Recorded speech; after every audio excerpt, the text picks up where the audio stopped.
evening, as you and Risa got a page. I've got a great one called The Peanut Gallery. Have you been under the house drinking beers again?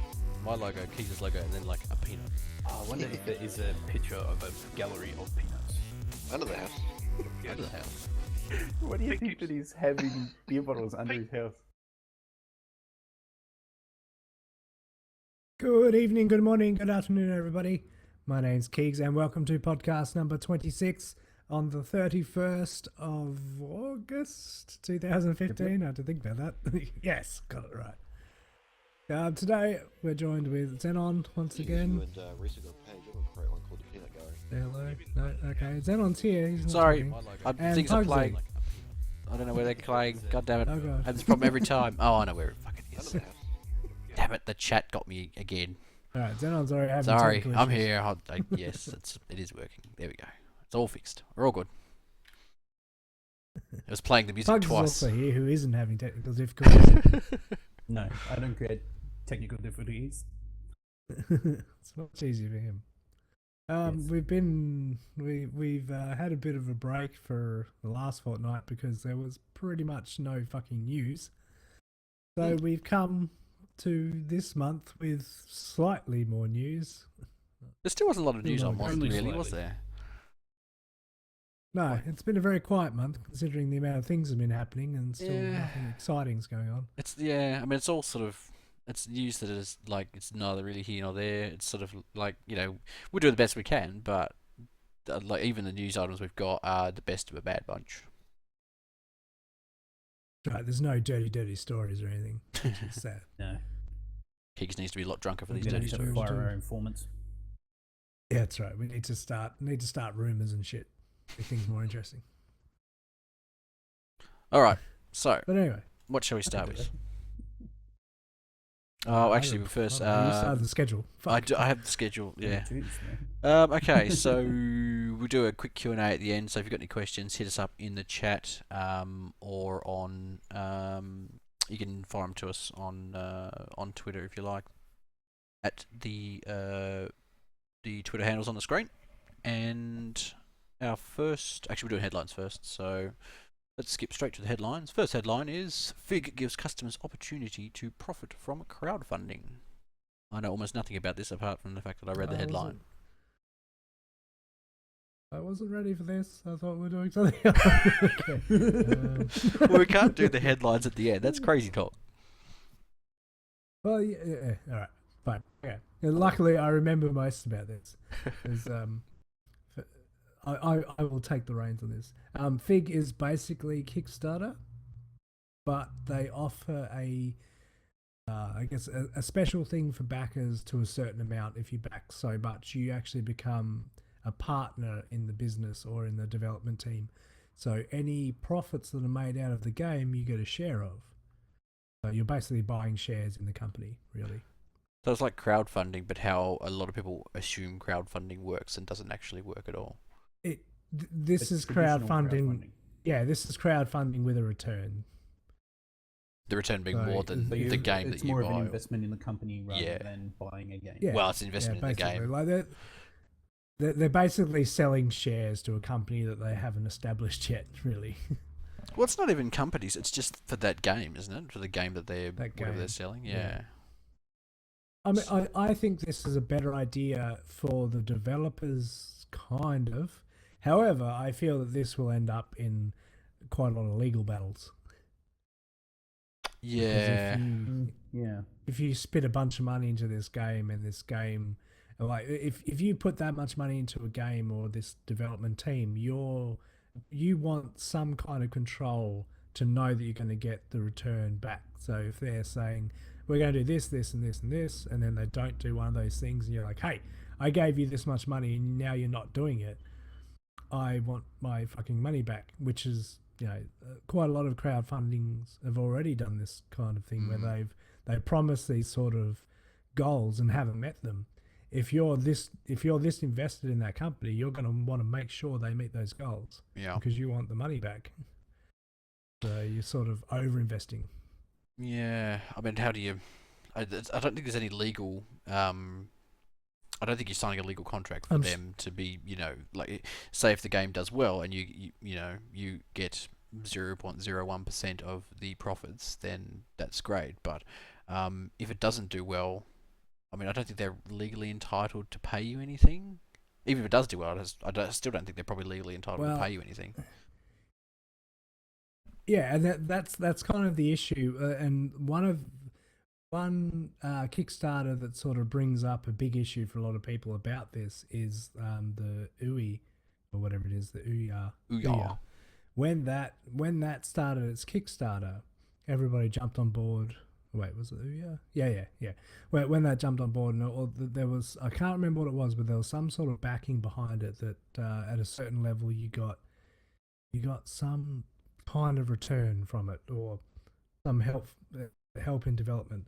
Yeah. And when they were bought out by Razer, that was default because they were no longer a company; they were bought out. That's right, but in that instance, Razer decided to honor it anyway. But there's no contractual obligation for them to do that. It was just that's right. There was a grant. If you were an indie developer and you were going to make a game for the Ouya, you got a grant for making the game on the Ouya. So you got like $2,000. I think it was up to $2,000, depending on the game or whatever the title was. But yeah, so then when they were bought out by Razer, that was defaulted originally. And yes, you're right. The Razer ended up saying yes, no, we will fulfill this obligation, but they didn't have to. Yeah. And that's kind of the issue with these sort of things. Whereas if this does take off, like say you make a shitty phone game on this Fig, like something like like Angry Birds, for instance, you make that, it takes off, and then a big company comes in and says, hey, we'll buy that for fucking $10 million. And then everybody who's invested sort of loses out on it. They just get whatever returns they already had, but they won't be part of that buyout because they've only invested in the company, not the franchise. It all depends on how the legal framework's worked out, which you read in these sort of situations, or have a lawyer even read if you're going to put that sort of money into it. Oh yeah, if you're dropping $5,000 on a Kickstarter, you want to read into it pretty well. Yeah, I can't see this being a huge takeoff just for the fact that like Kickstarter works, but then it flops as well. So you're almost betting on the share market, really. Yeah, and the devil's going to be the details for this. I think it's a case of I've forgotten what I was going to say. So far, there's only one actual game on there that is offering this level of backers, but they're hoping to make this the reason to go to Fig. But it's still a very small website, and it hasn't really got many more projects on it. Mm-hmm. Oh, actually, I remember what I was going to say. The devil's going to be the details for this, because let's say you lay down $5,000 for your stake in this game, and the game goes on to be, wildly successful. You need to figure out exactly how much money. Well, is it a share-based system where there's a set number of shares, or is it just infinite? And more people who put money in dilute your share value down more and more, so that your $5,000, which would have it's a set number. Yeah. Oh, it's a set number. Okay. Yeah. Well, that's better, but it's still not great. Yeah, it's the same as in Kickstarter with the backers, how they have so many spots. Mm-hmm. Well, that's not too bad. For like the people who put in the 5,000 or whatever for the shares only get, I think there's only like 5 positions to do that. Yeah. Yeah. Then in that case, I can't really see it making huge amounts of money, because what are you talking about? Like, if you've got, let's say there's only 5, that's only $25,000 that you got, and if you're trying to raise $1 million, you're going to need a lot of $1,000 shares in order to get 1,000. A heap of people spending $1,000 to make up the rest of your funding. The other thing too that I think is if your game is that worthy that people want to back it, what's stopping like big developers coming in just buying all those spots anyway and just basically taking over the share of your game? Well, I'm guessing that even if you buy shares, you're only buying shares in that particular game, so you have no real, even if you buy shares, I don't think you have any real say on how it turns out. I think it's just a case of it's like profit sharing. So if it makes a profit, then great. If it doesn't, then not. I think there's probably better ways to invest your money. Yeah, I'd want to know a lot more details on what they offer on the website if I was going to invest that much into a game. Mm-hmm. Too often we've seen games sort of promise a world and then show us a fucking early access. Yep. Playing Just Cause 3 could win you a whole island, a real life island, not a digital island, a real island for which you have to pay taxes and fees and a whole heap, a lot of other stuff. So that sounds like fun. Get your own country. You could start your own And it's country. only a $50,000 island. Yeah, it's like a $50,000 island, so it's either going to be a really, really shit island or a really, really small one. And they haven't said where it is or which jurisdiction. Yeah, because they haven't brought it yet. Because in the TNCs it says the island may be uninhabitable, and you may only be able to get there by boat. You only might be able to get there by boat. Yep. It probably doesn't have a runway. It's probably not big enough to actually land a plane. We're afraid that it's not actually an island; it's a sandbank, and but it's yours. It's a shift on high tide. Yeah, it's your sandbank, but it's an island about 40% of the time. That's right. It is. The water level is constantly up to your knees, but yeah, good luck. Have fun. Right down the bottom of this article that I read, it was like all the stuff about the island. The fact that you're probably gonna have to pay fees to transfer it into your name and all of the the legal shit that goes along with that. And then right at the bottom it says, oh, by the way, you can also ask for a $50,000 just prize payout, which is what any fucking sane person is going to do. Yeah, like 50 grand in cash. It was like, who the hell is not just going to go, yeah, I'll take the 50 grand, thanks very much. Rather than paying, up to thousands of dollars in legal fees and, like, I don't know, there's going to be a heap of fees associated with this island, so.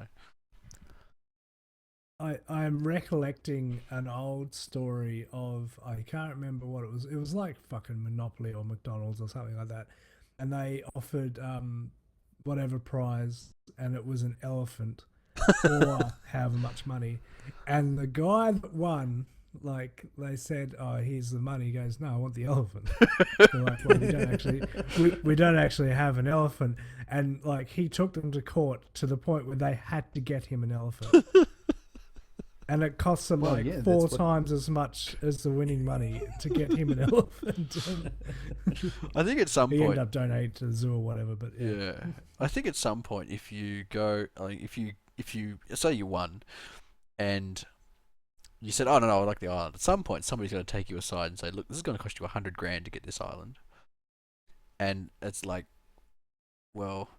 Okay, why would you not take $50,000? I just love for them to go, no, I want the island, thanks very much. Go and buy a fucking island for me, you pricks. Yeah, just give me the island, I want you guys please. to find me an island and buy it. You promised me a fucking island, I want an island. Yeah, so this is basically a 50 grand prize, which wouldn't have got many news headlines, but the fact that it's an island has actually, I mean, it's a good bit of marketing PR from the makers of Just Cause 3. Yep. That's pretty much all it was. They would have been better off saying, it's like, hey, we will, if you do this, you'll win an island, and then they just, like, in small letters, a cash island. And it's just like a whole bunch of money in like an island shape. Like $5 notes you can sit on. Yeah, just in the shape of the Toy 3 island. Fernard reckons that it's Tasmania that they're offering. Fuck you, Fernard. The price is a bit cheap. Yeah. I mean, 50 grand to get a couple maybe of 80,000. Yeah, maybe 80,000 for Tasmania. Yeah, come on. 110 for Australia. 110 for Australia. Well, it is bigger, I guess. Yeah. There's a lot of desert out there. Slightly bigger. Not a lot out there. Yeah. Team Fortress 2 has Pastime. And this is a game mode which is in beta, which is basically a American football type gridiron type game. Those of us who play TF2 might actually be able to try it out. Keegz? Bugs? Yeah, I haven't tried it in a long time. Is it out yet? It's in beta. I think you can you can do a search for the map. Oh, I should totally give that a go. Just search for the map and join up. I haven't played fucking TF2 in ages, but yeah, I'll give it a go. It looks like I think this is a throwback to Portal when it first came out, because I think the original Portal or the original development of Portal was meant to be a ball game. Well, there's Memory balls in it. recollects correctly. Yeah, but originally it was meant to be a sports game where you had to, using the portal guns, you had to get the ball from one end to the other. It was a team game. Like Rocket League. And then, yeah, basically, except with portals, so it was very disorientating, and that's the problem they had with the playtesters. Rocket They League. all said, they all said this is far too disorientating and hard to keep on, so they, redid it to. But this portal gun's kind of cool. Yeah. I'm trying to think of whether I think it might have just been a multiplayer mode for Portal that they took out. Yeah. But I remember reading about it where they said that they tried a sports game with it, but the playtesters all said it was just too chaotic and too just threw them around too much. Mm-hmm. So let's throw it in TF2. Yeah, well, at least in TF2 you don't have portals, but yeah, it'd be interesting. It's kind of like that Brawl. What the fuck was it? What's the sports game with the orcs and stuff? Oh, Blood Bowl. Blood Bowl, yeah. Yeah. Kind of like Blood Bowl, except first person. Okay. It'd be alright. I'd give it a go. Haven't actually played Blood Bowl. I mean, I played the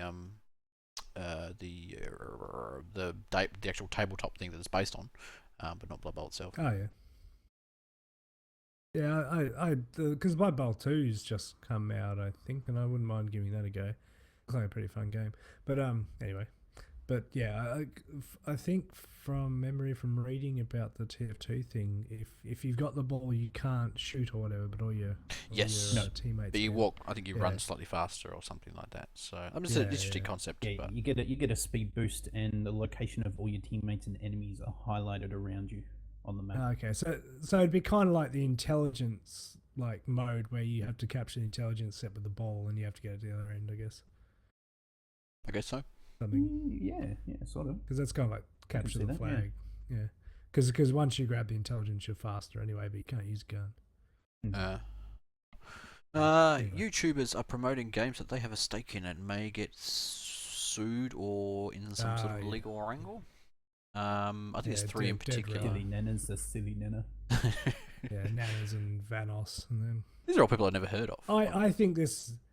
Really? Yeah, I mean, I guess I've slightly heard, I've heard of Xenon before, but only I think in regards to this. So, yeah. I watched most of them, and I think this is a bit unfair, but in saying that, I watch most of them anyway, and I saw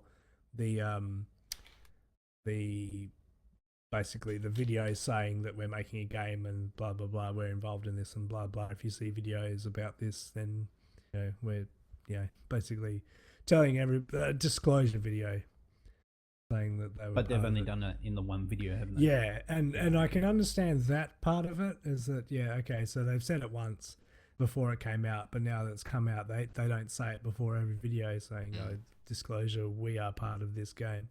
But to be honest, the game isn't that good, and it is catered. It's catered to YouTubers, so every fucking man off the street probably isn't going to buy this because you need a big group of friends to make it fun. Yeah. And playing with randoms would be shit. You wouldn't have the same effect. Yeah. So I don't think they're in the wrong here because to be honest, I don't really think they're going to make much money off of it. Well, the thing is, you can't really look at it like that. Yeah, you can't say that you can't say just because they're not going to make much money, it's all right. It's still illegal, even if it's really shit. Yeah. But then at the same time, are they selling Gary's mod by playing it all the time? No, but they don't have a stake in that. Yeah, but I don't think that if you're a YouTuber that plays games for a living, I mean, I understand. Yes, this is their game, but are they selling every game they play? I mean, are we selling games that we play? We're not saying buy this. We're just playing it for entertainment. It's like watching a sports player play football. Does that mean that I want to play football? Yeah, but I mean the difference between it's a grey area. The issue is that we all sit in a grey area. The people who do Let's Play YouTube videos. The problem with they is they've gone into the darker grey area where they're promoting a game and they're trying to make money out of the game. Yeah, and it's a game that they're promoting. If they put a thing on, they're promoting the game. Yeah. Sorry, go. Oh, I was going to say. Well, okay. So the issue that we have is they've moved into the darker grey area where they are trying to make money, not only from the YouTube views, but also by promoting a game and haven't said so at the start of every video. Now the problem with that is that if you say in one video, look, this is a game that we're developing, we have a stake in, blah blah blah, that's fine, but not everybody's going to watch that, obviously. So if they'd have like a 5-second blurb right at the start, by the way, we are associated with the development of this, and hence are not entirely impartial, that would have been fine, but they didn't. So yeah, that's probably not something they even thought of. It's probably just. I think that's the only issues that people have had with it. Yeah, but I understand that, but at the same time, when I watch these videos, I don't think any different to any other videos they've done. Like, none of them say, "Fuck, I want to buy that game," because those 8 people are having a lot of fun playing it together, and they're so hilarious that if I play it, then we'll be hilarious. But but like at no point have they really said, like, buy this game, like, here's the link, here's how much it costs, go here, you'll get a discount, or use this name, or like, to me they aren't selling it, which is what I don't get about, like, well, not that I don't get, I understand why, but is why I'm kind of on their side, is then to me they aren't selling the game, they're just playing the game. Yeah. Well, Farnard has a point. He said it's a conflict of interest. And it is a conflict of interest, but it's a really, really weak one. Like, it's not even like they're trying... You're right, they're not trying to actively sell this. It's just a case of they're playing it like they would any other game. And they probably didn't even think of it when they're playing it to say, by the way, we're involved with this. It's a conflict of interest. They just went ahead and played it as they always do. If they were doing a review, then they should definitely disclose it. Like, if they're saying, hey, this game's really great, we're having so much fun, blah, blah, you should definitely play this game, then yes, I believe that is definitely a conflict of interest. But if they're just playing it, then I don't fully think that deserves to be a sales pitch. But I can understand. Like, it's like us. Who knows? I couldn't even think of a scenario where we could be anywhere near that. No, but yeah, it's like making a sandwich you intend on selling and eating it on camera. Like, I don't really get what. Yeah, that makes sense. How delicious it is. Yeah, it's like, look how delicious the sandwich is. You definitely want to buy the sandwich. Well, okay, actually, now that's completely changed my mind. No, you're right. They aren't disposing it. Well, after all that, now I just want a sandwich. Your mind in your own argument. Yeah, now I'm just hungry. See, this is what internet does to people. Changes their minds. See, it's changed Keegz' mind. I think it's over the top. Now he's hungry. I don't think it's a huge deal. But, no, I don't think it's a big deal. No. I mean, it's one of those things that, yes, you could technically get on just to prevent people from doing it in the future. Yeah, it's one of those. It is something that needs to be stomped out early, just so other people don't try to abuse it. But I think it's a huge deal. Okay. Derek Smart threatens the creators of Star Citizen with a lawsuit.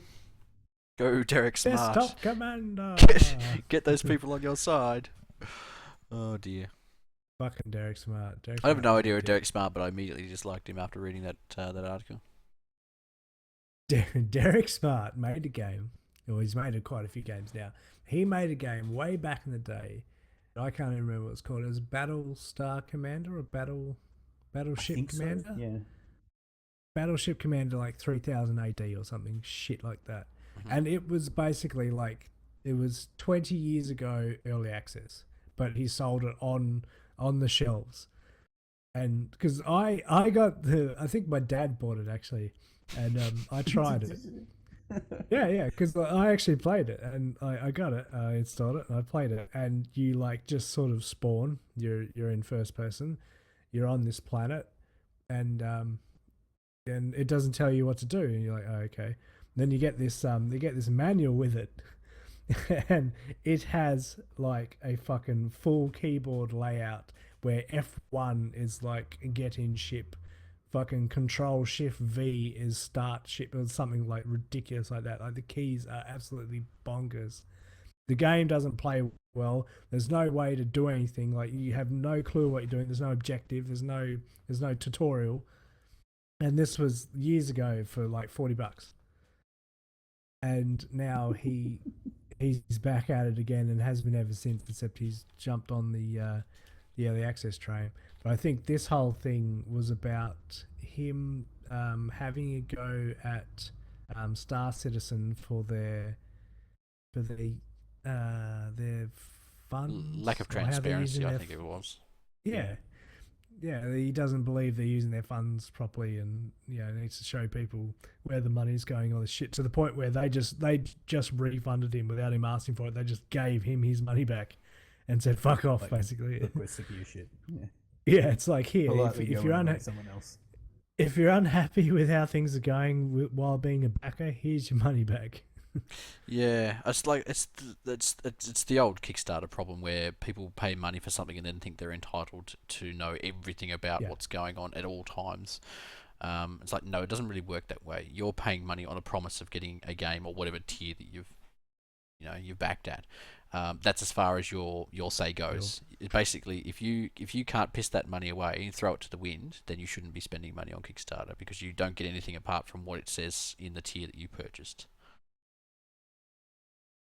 Yeah, I'm pretty sure with Star Citizen, the only thing they gave a time frame on was the Arena Commander, which they released on time. Mm-hmm. And when you backed, you brought Arena Commander and then the game at a later point. They never specified a date that you get the game. Yeah. Fucking Derek Smart. Yeah, I would. Yeah. There seems to be a raft of these sort of jump on a lawsuit for PR purposes. He's a right-wing dev. That's what he is. He doesn't understand what's going on in the real world. Yeah. So jumped on everybody's back. What do you think is going to happen? Like he said he's going to go to court, and if they don't provide like financial documents, nothing. I think what's going to happen is, I think what's going to happen is they're going to say no. He's going to go try to file a court request. The court's going to say no, this has no merit, and basically just deny it, and that'll be the end of that. And he'll go back to whatever hole he's crawled out under, and the world will go on. Oh yeah, he, as Fernand said, he's also claimed that the game has made promises that cannot be met. Oh my God, the game is like a politician. He reckons that because he's already made the perfect game. Yeah, yes. He's Derek Smart. 3000 AD. Yeah, I actually saw his latest one. Somebody did a video about it, and they showed his latest game, and it is basically a rip-off of Star Citizen. It's called Line of Defense, I think is his. Yeah, it's something like that, and it is just it's atrocious. Yeah. It's like, Where's that guy that we talked about more than a couple of weeks ago now? The guy that had a go at, what's his name? One of the big YouTubers. He made a zombie game, and then this guy made a Let's Play video and criticised how shit it was. Jim Sterling. Jim Sterling, he made a made a Let's Play video. Oh, right, yeah. Yeah, it's basically like that. I mean, there seems to be a raft of these dickheads that sort of come out of the dickhead developers who come out of the woodwork. Just for seemingly trying to make big headlines. Jim Sterling has made it petty. Jim Sterling has dragged that out so long. Like they're still talking about it now. Every time it comes up, he must be making some money from those videos. I can't even remember that. It's like Digital Homicide. Digital Homicide is the company. Yes. He's been dragging through the mud. But like Derek Smart is worse than that. Derek Smart is the fucking preacher in homeless clothes yelling on the corner about how the end is nigh. just throwing it at developers. Apparently he's been doing it for ages. He's just seeing what sticks. Yeah, basically he's been doing it for fucking forever. He's got like a whole list of games behind him. None of them have made anything, but he reckons that they're all brilliant masterpieces that nobody has made a claim to. It's just it's ridiculous. Oh dear, it's funny. Speaking of dickheads we don't like, John Smedley's been fired from Daybreak, and good fucking riddance to him. Yeah, and he's not coming back. No, he is I not. have no idea who this guy is, and I have zero opinion on it. So go nuts. So John Smedley used to be the CEO of Daybreak, and he got he was the one that got into a Twitter battle with the guys from Lizard Squad. I think they DDoS. Didn't they DDoS his servers or something, and then called a bomb threat on his plane when he was on his way to. DDoS. Yeah. Yeah, they DDoSed PlayStation 4 and Xbox when they released during the holidays, and then he sort of arced up on Twitter, and they arced up back, and then they grounded his plane with a bomb threat and started doing all sorts of threats to his, to his family and everything else. Just being cunts, And he didn't deal with this very well, and he obviously is a kind of man who doesn't like to back down. But he obviously got pushed a little bit too far and eventually took leave, and now he's gone forever. Well, he's starting his own company. Supposedly starting his own company. I mean, he's going to be one of these the dickhead preacher on the corner type guys. I mean, he has made some good games, but I don't know. I can see this He's going to be the kind of guy that just hates. He's going to be the person out of an abusive relationship that never trusts PC gamers again. Because he's been burnt so many times, so he's just going to be like, well, I don't trust anybody, and everything's going to be DRM, everything's going to be DLC, and you have to pay up front. Yeah, he strikes me as there'll be no post-purchase, it's all pre-purchase. You have to pre-purchase, otherwise you can't buy the game. Yeah, I mean, he kind of strikes me as the sort of guy who likes to get his own way a lot, regardless of what everyone else thinks, so... Well, Fuck you, really John get to a Smedley. CEO position without that sort of Yeah, well, that's true. personality. Anyway, that's the end of the headlines I have for this week. Are we ready to move on to our main news item? Sure. Let's go. Portable Steam! Amazing. The portable Steam machine. Steam Portable. Yeah, Steam Portable. A train. That's what they should have called it, the train. Train. They've reinvented the steam engine. Yes. So this is a device. Choo-choo. This is a device that used to be You should called play that when you turn it on. the Steam Boy. It should be the startup music. When you open it up, it just goes choo-choo. I'm gonna soldier on. So yeah, it used to be called the Steam Boy. Now it's called is it the Smack or the Smarch? Smatch. The smart. The smart It's one. SMACH. So I think it's meant to be a play on Mark. Smack. Oh, Yeah, but why yeah, would you have so Mac it's Zero? Mark That's Zero. like Mark Zero is standing still. That makes no sense at all. That might play into what they're expecting, I guess. Not moving is not portable. That doesn't make any sense. Anyway, the Smack Zero. I'm going to call it the Smack. Smack Zero will launch in fourth quarter of 2016, so about a year from now. And you can pre-order one on starting November 10th, and it'll cost you $299 US, which is more than that for us. What do you know about it, Keegz? Like $7,000. Yes, $7,000 Australian. How much is a PS? Hang on, I'm going to look that up. Keegz is looking up his PSP. PS. PSP quite a few years older. Didn't you have a I PSP, Keegz? think they're a little cheaper. No, don't be Or a silly. Vita or They're something? $200, yeah, 180 Australian. So Okay. that's a fair bit cheaper. Oh, that's But actually, in sorry. saying that's that, a first. That price is only for pre-orders. It'll cost you a lot more if you want to buy it later. Oh dear. Okay. Wow, it'd want to have some grunt behind it then.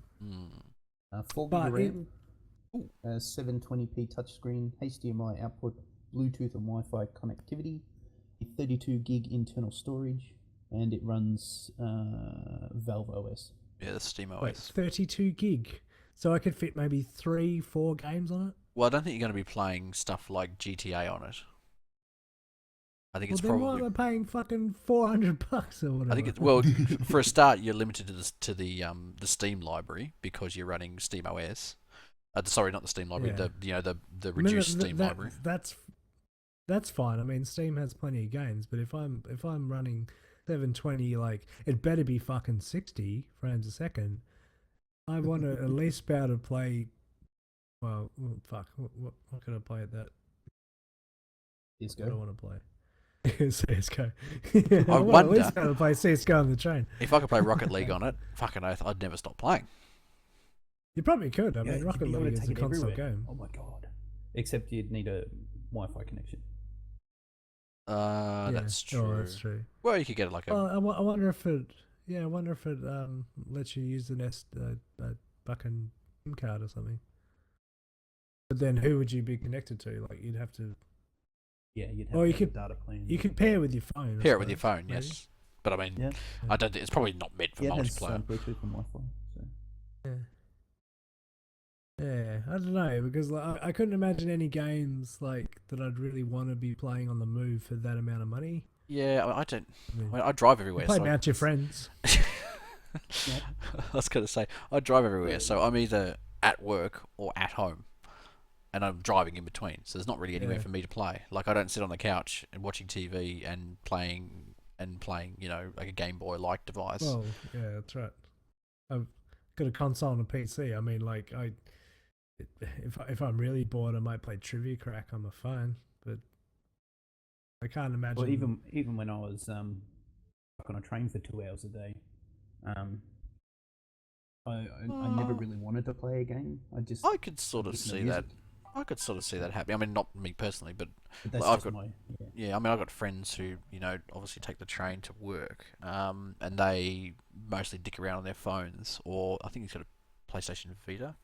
So Yeah, I could see there's a market for this. definitely a market for it because you've got the Vita and that, and Yeah. what else? You got the Nintendo DS and all that. So there's definitely a market for it. Mhm. But is Steam really the people to come into it? Because I don't believe they really. Mm, If you're gonna be on a portable market, you need portable games. that's true. There are portable games on Steam. Yeah, so now it's going to get worse. Now they're going to be fucking flooded with Yes. shitty mobile portable City mobile games. ports, yeah. You play Farmville on your Steam Boy. Yeah. Yeah, woo. Fucking great. Everybody's going to be playing. Fallout Shelter. Yes. Oh, actually, in saying that though, that things like this War of Mine, that's coming on console, and that would probably be That alright would to be be cool, playing yeah. on a portable like that.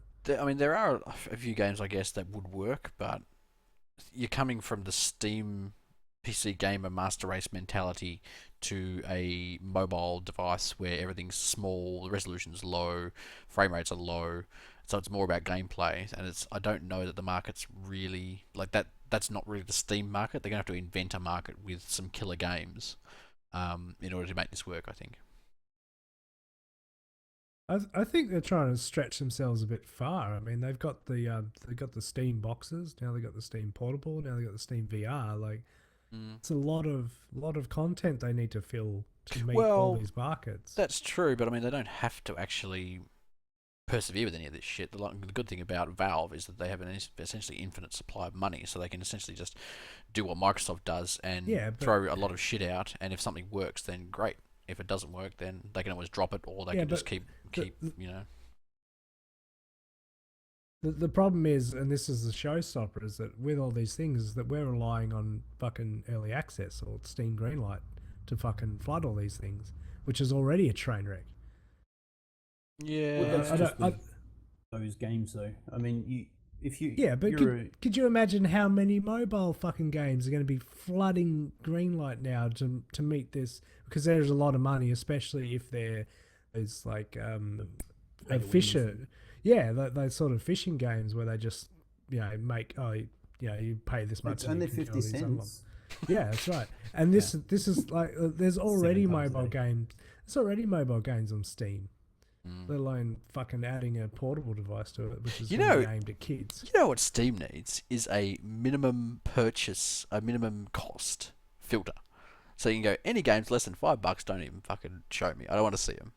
That way you get rid of all the shitty mobile games and all the shitty, early access crap, and you just get, well, I get all the good games. Well, the games that cost more than $5, or But- whatever amount it's going to be. I think they need to almost split it up so that you've got your apps or like those sort of things, like apps, not games, apps, and then PC games, console S games or ports, and instrument things like how you've got 3D modeling suites and stuff like that. They need to split them all up into separate zones on Steam, so you're not flooded with all the same shit at once. 3D modeling They have to an programs extent. are there? They have Steam Yeah, has there's like a sound software programs, Does it? modeling. I can't need to get out more. All sorts of things. Yeah, There's Steam's got all even that a shit on hardware it. tab now because they've got all their hardware coming out. But the problem is that they all come up in the same screen if they're on sale or if they're new or whatever. Like it's just like you're flooded with it whether you want to be or not. I've never Yeah. seen this shit ever. Maybe I'm just Yeah. special. That's not to say that sort of stuff isn't coming. Yeah, Or well, do you- hopefully, Yeah. because If people ask for it, it's bound to happen. they're getting to the point now where they are over flooding themselves, where I don't even think they can control it anymore because there's so much shit coming through Greenlight, and even the rules they've placed into Greenlight have not been met anymore. Like it's out of control. Yeah, I completely yeah, agree. yeah. Steamlight is something that it never should have happened. No, Not the well, way it should have. Yeah, it should have been in a much more quarantined and focused group because they've just let it run rampant and it's turned into this monster that is just ridiculous now. They have kind of. I think they probably let it run rampant because it makes good business sense in the short term. But in the long term, you're diluting your brand by having all these shitty games and games that aren't finished and essentially like below par games. And I'm not really sure that if that was a conscious the quality decision. is dropping. Hmm. The quality is just dropping at an exponential rate at the moment to the point where all I see if I look at Steam are huge promotional games like Metal Gear Solid and then some fucking shitty simulator next to it. Hey, I like Construction Simulator. Okay. Yeah. It said some shitty simulator like Soup Simulator. Have you seen that? It's fucking ridiculous. Oh, what about I Am Bread? Oh, where you make packet soup? Yeah, yeah. No, you don't even make packet soup. You just have a tub and you just throw things in it and then you made soup. Well, I think I know what I'm streaming tomorrow. Oh Yeah. yeah. Yeah. Sounds amazing. Callum's made a very good point. He said he thinks it's contraction. The name Smack is a contraction of Steam and Machine. Machine. Schmack. Callum, we did not want a Schmack. we did not want a logical answer. Thank you very much. Why did they Yeah, put I mean, fucking it's- 0 after it then? Like Oh, who Schmack knows? 0. Like wouldn't they say like Schmack 1.0 or something? Schmacko? Schmacko, that's what it is. So it's 0. So it's Schmacko. Hey, it's a dog I'm going treat. to write that dog food company a letter tomorrow telling them that Steam Valve is taking their name. Yeah, you need to DCMA this right now. Farnad actually pointed out a very good thing too. He said, "I don't know if you want to see people crying on the train." I'm like, "Yeah, if I was playing Rocket League on the on a bus or on a train, I think I'd fucking throw the damn thing across the room. The amount of times I fuck up." Everybody would leave. You'd just be screaming at people. You'd be that crazy homeless dude in the corner yelling at himself. Or the Yes, weird yes, yes, yes, yes, older yes, yes, dude yes, fuck! making porn on his phone. Yeah. You're just sitting here, you fucked it up again. What are you doing, you fucking idiot? And everybody's like, is that guy okay? Okay. I don't know. I think they're just looking to get into that mobile handheld market. They see how Yeah. profitable it is. and I they think everyone given will want the amount of money They're trying to in get mobile into every games- market. Yeah, they are. They're diversifying, and I don't think all of this is going to work. I think Steam VR will work, and maybe one of their other offerings might work, and I think they'll probably end up killing off a lot of other stuff, Box like or this and some of the other stuff they're diversified into. Yeah, maybe. Yeah. Yeah, they're trying to It slowly might take over not the world. succeed, but good on them for trying. Yeah, they had a go. That's all that matters. Yeah. That's Well it. done. They get a participation award. Gaben touched everybody at least once, and that's all that matters. Yeah. That's all Gaben wants to do. Just touch people. He just wants to reach out and touch everyone. Okay. We have another segue for a while. Would you like to segue? Are we segueing into? I've lost my place. I'll segue. I wonder if Bethesda will release a game on the on this Steam Mark Zero. I bet you they don't. Well, they could. That was I bet smooth. they'll release one in early access, Steam Box, PC, and portable. That's 4. 4 games annually. They can release the same game 4 times. Yeah, same game 4 times. Platforms. 4 different platforms. Yeah, that's probably what they're aiming for. Yeah. So Bethesda come Oh, out so, at Bethesda. what was it? What am I saying? MCB. E3. No, it's not E3. That was 2014. What? No, that was ages ago. MCB. Okay, yeah. So they came out at a MCB. MCB conference and said they would like to release 3 to 4 games a year, which is interesting, given that how many companies or titles they actually own. I didn't realize they owned so many gaming companies. Oh no, it was sorry, was it E3? Yeah. No, E3. They Oh, they told MCB. Okay, sorry. fucking Yes, ages ago. that was. Hang on. Might better get our facts straight before we start. Anyway. Wherever it was, Yeah, they. No, it wasn't PAX. It wasn't. PAX only just happened, so it wasn't that. It wasn't That's that new. It was about a true. couple. It was. This is 3 or actually 4 weeks this ago. is from 2 weeks ago. Yeah. So basically, they came out and Well, said. because they Yes. It was an interview with a website, MCB. Yes, that was it. Yeah. Well, We got there in the end. So basically, they came out and said we'd like to release 3 to 4 games a year. But the bit that I was interested in is they actually own like 7 or I think it's 6 or 7 different gaming developers. yeah, they own heaps. I didn't realise. Yeah, because they own ID, who own Doom. Yeah. Like, So they got own like it ages ago. they have Doom, Quake, Battlecry, Dishonored, The Evil Within, Wolfenstein. That's a varied range of titles. I mean, Kind of Duke Nukem. they don't Sort of, own kind of. Gearbox, do they? Well, we'll get onto that. Yes, I was going to say. Would have been the perfect segue if it wasn't right at the start. Yeah, so well, it's interesting. I'd like to see. I mean, they have enough they produce enough titles now that they could go on making sequels and DLCs and what have you for a while. But yeah, I don't think so. You don't think so? I don't think so. Yeah, Well, that said, you look at other studios that are doing 3 or 4 titles a year or yearly releases, Activision, EA, and This is what it's I'm not expecting great. from. This is what I'm Quality expecting from. titles.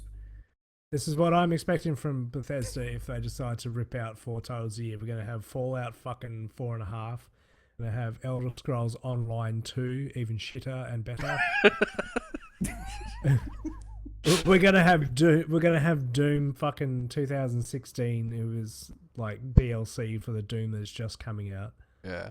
And we're going to have like another argument about who owns bloody Duke Nukem and a shitty offshoot from it. Oh, and probably another Mad Max. Oh, actually, Yeah. sorry, that's Warner Brothers. Don't worry. But I mean, so they got 7 developers. That's basically saying they need to create a game every 18 months, which is not that far from how a lot of game companies, how they work. I mean, 7 companies producing 4 games a year is 1.5-ish years per game, But which is it's workable. other than Elder Scrolls, they don't have an IP that people would want to buy that often. Well, maybe Fallout, but Fallout? you can't keep pumping out Fallouts. Well, Yeah, but that's, you can't. I mean, the difference between Fallout 3 and Fallout 4 so far has been like minuscule, somewhat. Like, are they? Yeah, but it's taken them how many years to get Fallout 4? I mean, not including New Vegas and all that. I mean, well, actually, maybe they would just pump out more DLC. Well, yeah, I'm going to call it a DLC, even though New Vegas is basically a new game. But to be honest, it was a DLC because it was just a remash of the old engine, which is what Fallout 4 really is, apparently, anyway. So, like, is that really pulling out 4 titles a year? Or is that just pumping out 4 rehashes a year? Yeah, I do worry. I mean, I'm I don't mind people, like developers, releasing a new game based on the old technology that is essentially just a new story, much like Assassin's Creed or COD or anything like that. The problem I have is that when you do that, you usually end up with games like Assassin's Creed or COD, which are basically exactly the same as before with a marginally different story.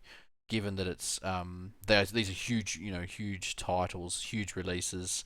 So they end up having to play it safe because they know that they have to release a game every 18 months. Yeah, it's just a graphical update. That's really all it is in the end.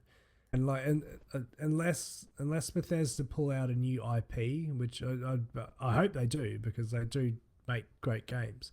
But at the moment they're relying on Elder Scrolls, and I hope they're not relying on Doom, because I don't think Doom has the longevity, because Doom is a very nostalgic game.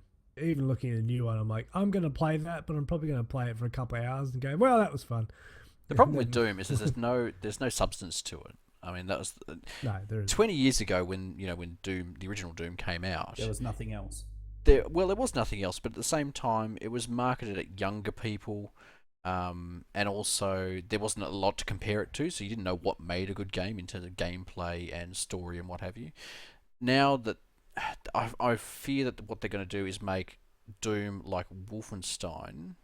Actually, not even like Wolfenstein, less like Wolfenstein, in that it's more like, what's that game? Serious Sam. It's going to be essentially run at the enemies, shoot a lot, big explosions. And it's like, that's not really Doom, a game. It's hard to make Doom a game. Doom is about gore. Well, that's true, but I mean, you can't rely on that as a feature for your game anymore. I mean, gore is fine. It's not a back of the box feature that you would put on there, like, realistic gore. I mean, people expect realistic gore nowadays. You're gonna need a hell of a lot more than that to make a good game. But that's entirely what they're going on for Doom right now. Is the new Doom is all about the gore. It's all about the takedowns. It's about the horrible ways you can kill monsters. Yeah, that's all they're marketing right now. Like you said, what I would like to see though is I would like to see them bring back the old Quake, because that is also ID Software, which own Doom and own Wolfenstein. I'd like to see them bring back the old Quake style, not the Quake 3 Arena or anything, like the old Quakes where you were... That Quake 2 or Quake 3 Arena. Yeah, Quake 3 Arena. Just good old Quake. No chords, just Quake. Where you like jumping through portals, killing monsters, going back in time, all that stuff. That was awesome. And then they made Quake 3 Arena and everybody took off in the arena matches. Even bloody Unreal's coming back now, I saw the other day. Unreal... I have a lot of Unreal games... Tournament. I was going to say, a lot of games based on the Unreal Engine. Yeah, but like Unreal Tournament is coming back now. Oh, right. Never got into Unreal Tournament. The new... Played a lot of Quake 3, though. Yeah, they were. Yeah, well, it's basically the same thing, except that this one is like they're using the new Unreal Engine, and it's all community driven, and they're offering payments to modders and stuff. Yeah, whole different. I might even get into that later, but we'll talk about that later. I only saw that today. Keegz going to rant about that later. No, I'm not ranting. It's just an interesting news article about Unreal coming back. Mm-hmm. So you don't think they're going to be... what's your take on this, Keegz? You think they're going to be able to produce 4 high-quality titles a year? I think they're about... No, I think they will be able to produce them high quality. I don't think so. I think they're just going to end up... like the only one that I can think of that is going to make any ground will be Elder Scrolls, if they concentrate on keeping the quality up, like a Skyrim 2. Well, it won't be Skyrim, but it'll be whatever next gen they pull out of the Elder Scrolls lore. Mm-hmm. But other than that, I can't really think of any Bethesda works that would make a good continuous IP. Well, maybe they'll just create new games. It's a possibility. It's unlikely, but it's a possibility. That's what I'm hoping they're going to do. But then they're taking the risk that if this IP doesn't take off, then we've got to buck and try and make another one quickly and trying to get that pumped out. Well, the thing is, when you're creating 4 games a year, people will buy the other 3, even if one of them is shit or 2 of them is shit. This is a good thing about having 7 gaming companies. 7 developers. But Name those 7 games. Not 7 games, they have 7 developers. Right. I mean, Right, I guess they're each trying of to get them, create have one game that they're sort of known for. But I mean, you've got Fallout, Yeah. Dishonored, Quake, Doom, Wolfenstein. It's 5. The Elder Scrolls 6. I think there's also Battle Cry, which I haven't heard of. I've heard of, but don't really know much about. Yeah. It's not really a top tier game. That was shit. The Evil Within won't take off. That died in the ass. Yeah. So I mean, there's I mean, 6. I want Bethesda are a good company. I want them to succeed, but I think they're trying to push goals that they are not going to meet. And I can understand that they want to be continuous rolling over with games, and if they get the right companies to do it so that they're sort of overlapping each and they can sort of do one as one finishes another, then that'll be great. But the idea of them pumping out 4 a year, I think, is possible, but they're not going to be popular. They're not going to make money, all of them. You might get 2 out a year that do well. The other 2, I think, are going to flounder. Or saddled with huge bugs, as Bethesda games often are. Yeah. I mean, like Doom, this new Doom that's coming out is just building on nostalgia, which is all Doom ever did. So it's a big hype, and everybody who used to play Doom and has that background with it will be really excited for it. Like even I'm looking at it going, I remember Doom. It was such a good game, and I know all about the lore. I want to play it, but then I'm probably going to play it and go, why did I want to play this? Well, make sure you play it for less than 2 hours. That way, you get your money back.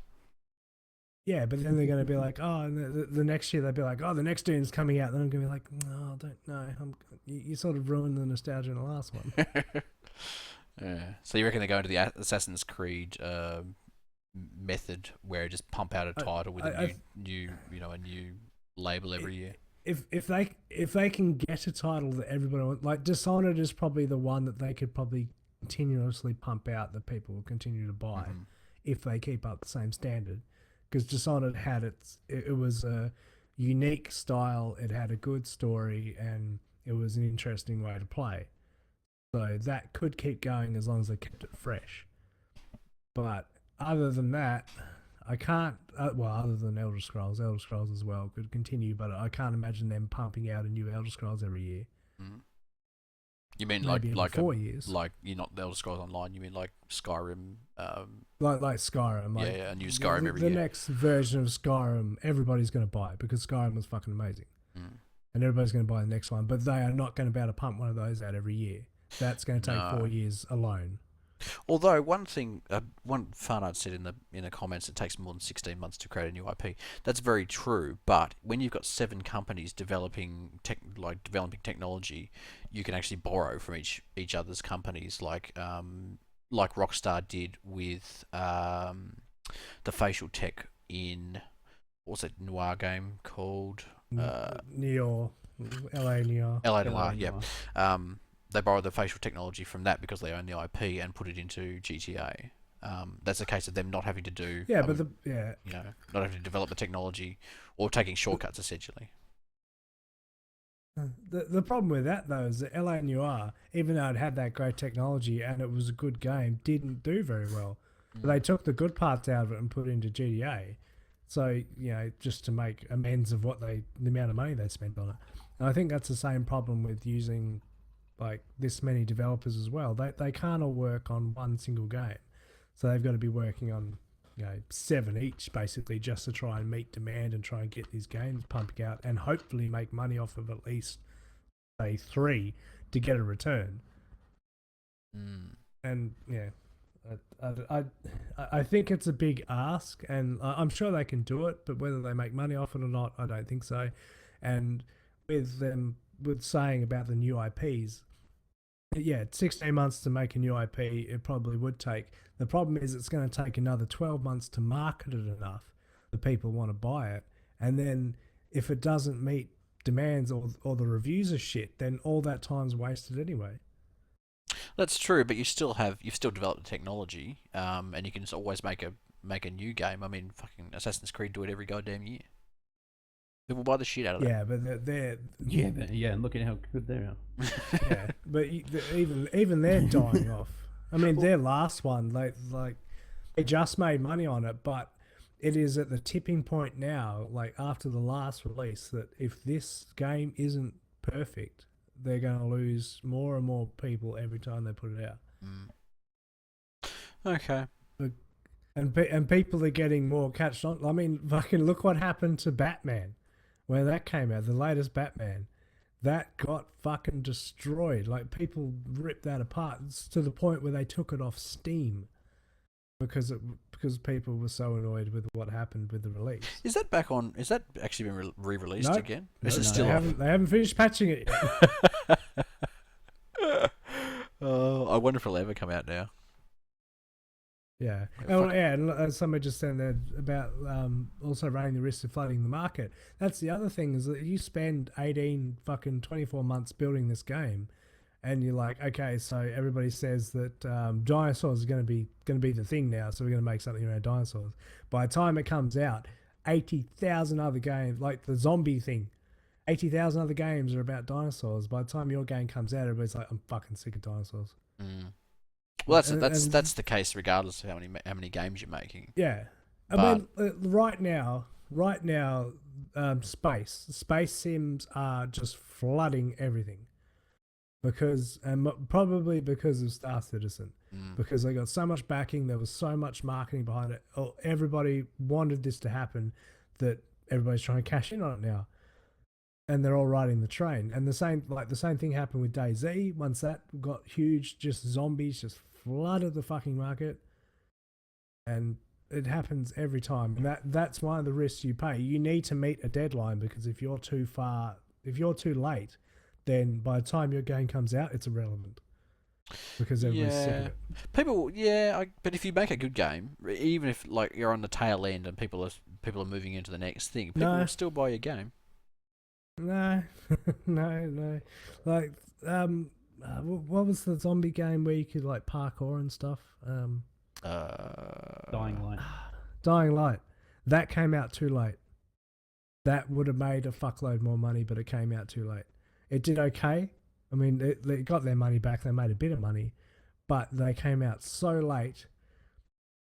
Yeah, and Elite and Dangerous is another one. They came out so late to the point where like it was hyped. People liked it. People played it, but it didn't explode the market. It wasn't huge. It flashed in the pan and then died off. They even brought out fresh DLC with some extra missions and stuff just to try and get the hype back up, and it didn't work. Well, that's probably more to bad management rather than. I mean, yes, I think you're probably right insofar as it was released at the wrong time. It was released too late. But generally these things last a year to 2 years, maybe. I mean, how long do you think each sort of cycle of whatever the hottest thing this week is? Do you think it lasts About 2 2 years? Yeah. So what generally happens is someone releases a really good zombie or space or whatever genre it is. They release a really good game, and then people start jumping on it. If you start development then you'll probably be fine. If you wait 6 months, then yes, you're probably going to be fucked. The best way to tell is when a genre is dead is when Nintendo bring out a game in that genre. Zombie U that just came out, they were way too late. It was, like wasn't it literally called just Zombie? came out on like Nintendo. Zombie. Oh, that's on the PC one. Oh, the Zombie PC U was one, on yeah, the okay. Wii U. But yeah, Zombie. Yeah, so that came out like a year too late. So when Nintendo have just cottoned on to the genre, you know that it's over. Like that's done now. So when Dinosaur U comes out in 4 years, then the dinosaur thing will be done. so Nintendo is the measuring stick at which we judge all shit game or dead game or dead genres. Dead genres. When Nintendo bring out a game in that genre, it's dead. That's when you know it's done. Fair enough. Because Nintendo are just right on the backbone of it. They're always When behind you the said eight that ball. Dying Light was a flash in the pan and it was gone, I went and had a look, and it's actually who's the developer? So I can't Riot remember or the something. developer's name. Yeah, I'll look it up. So Bohemia? No, sorry, that's fucking. They made Dead Island, Oh, yeah, them.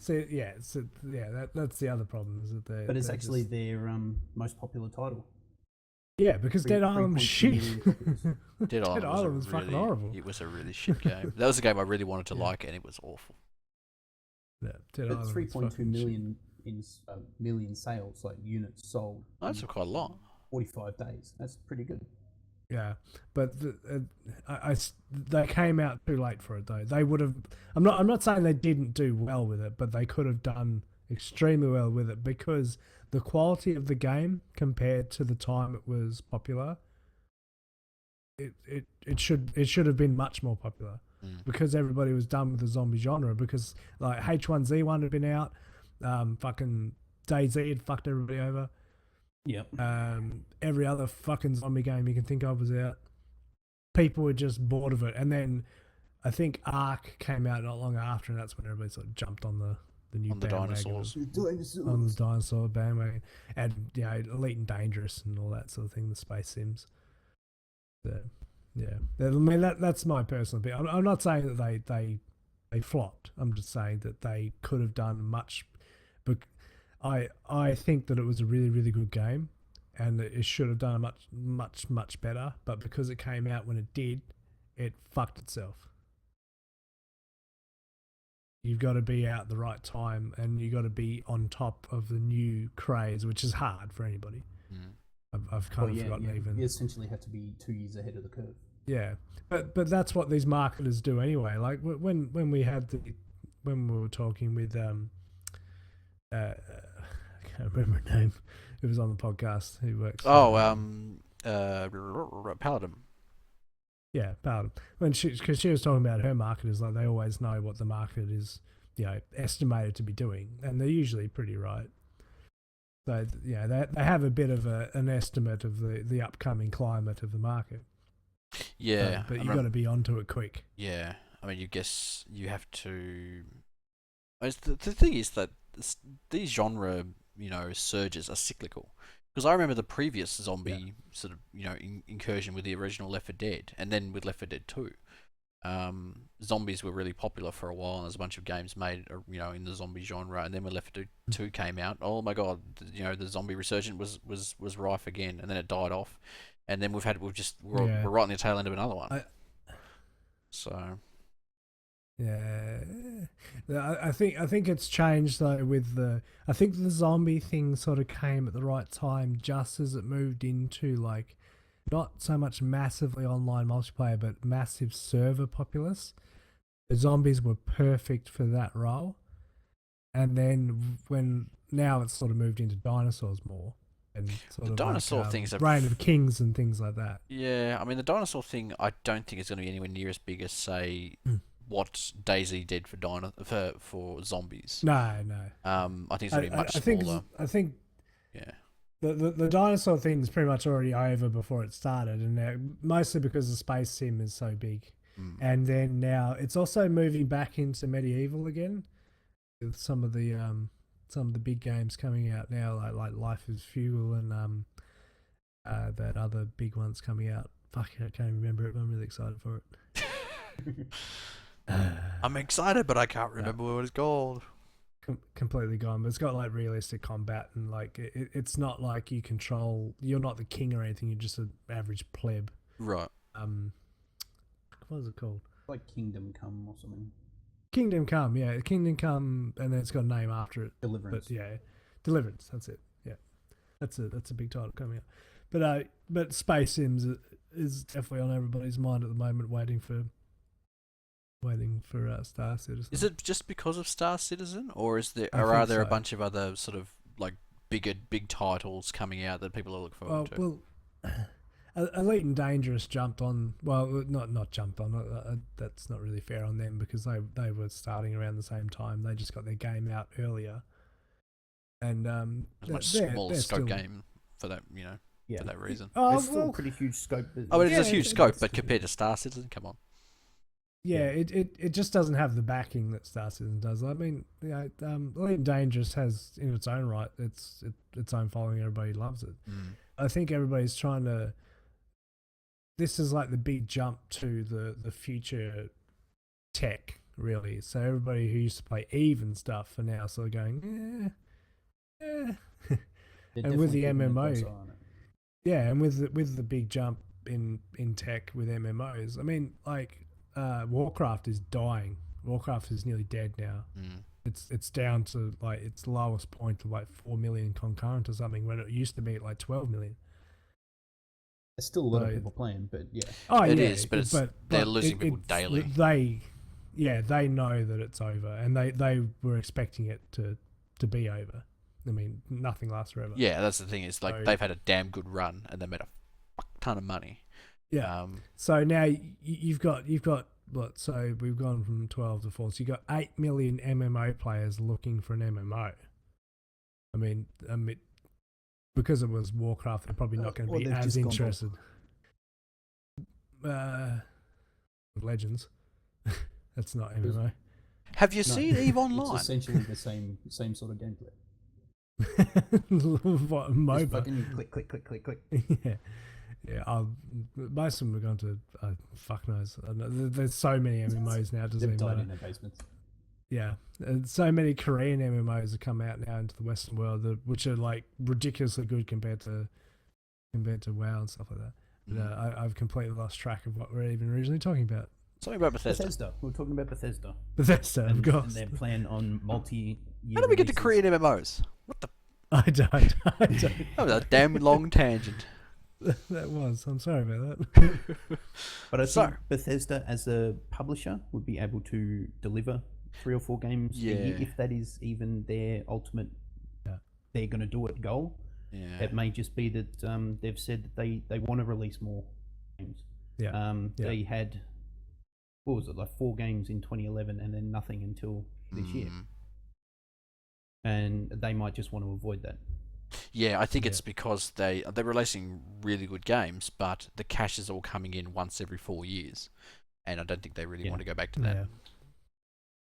They might just want to look to stagger their releases to even things out. My final thoughts on that is that yes, they'll release for a year. One will be a AAA. Well, I think they'll all be AAA titles, but whether they'll be AAA quality, I suspect they'll probably end up being Assassin's Creed-ish quality, generic shooter type, type games. One.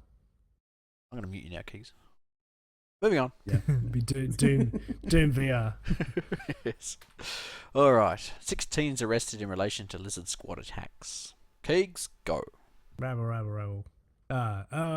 16s were arrested due to Lizard Squad. You can't just re-say what I just said. That's not it. So the Lizard Squad, who we talked about before with old mate Smedley, they were. I don't think they were actually Lizard Squad. No, they members, weren't. were they? So the police in the UK arrested using their 6 software. teenagers for. They actually paid someone to do the DDoSing for them. They're employing the Lizard Stressor. 3 major corporate websites. This has happened quite recently. It was only in the last week or so. Lizard Stressor. Yeah, that's a funny name. They just put a lizard in. They just put a lizard in a bowl and don't feed it for a while, and it stresses it out.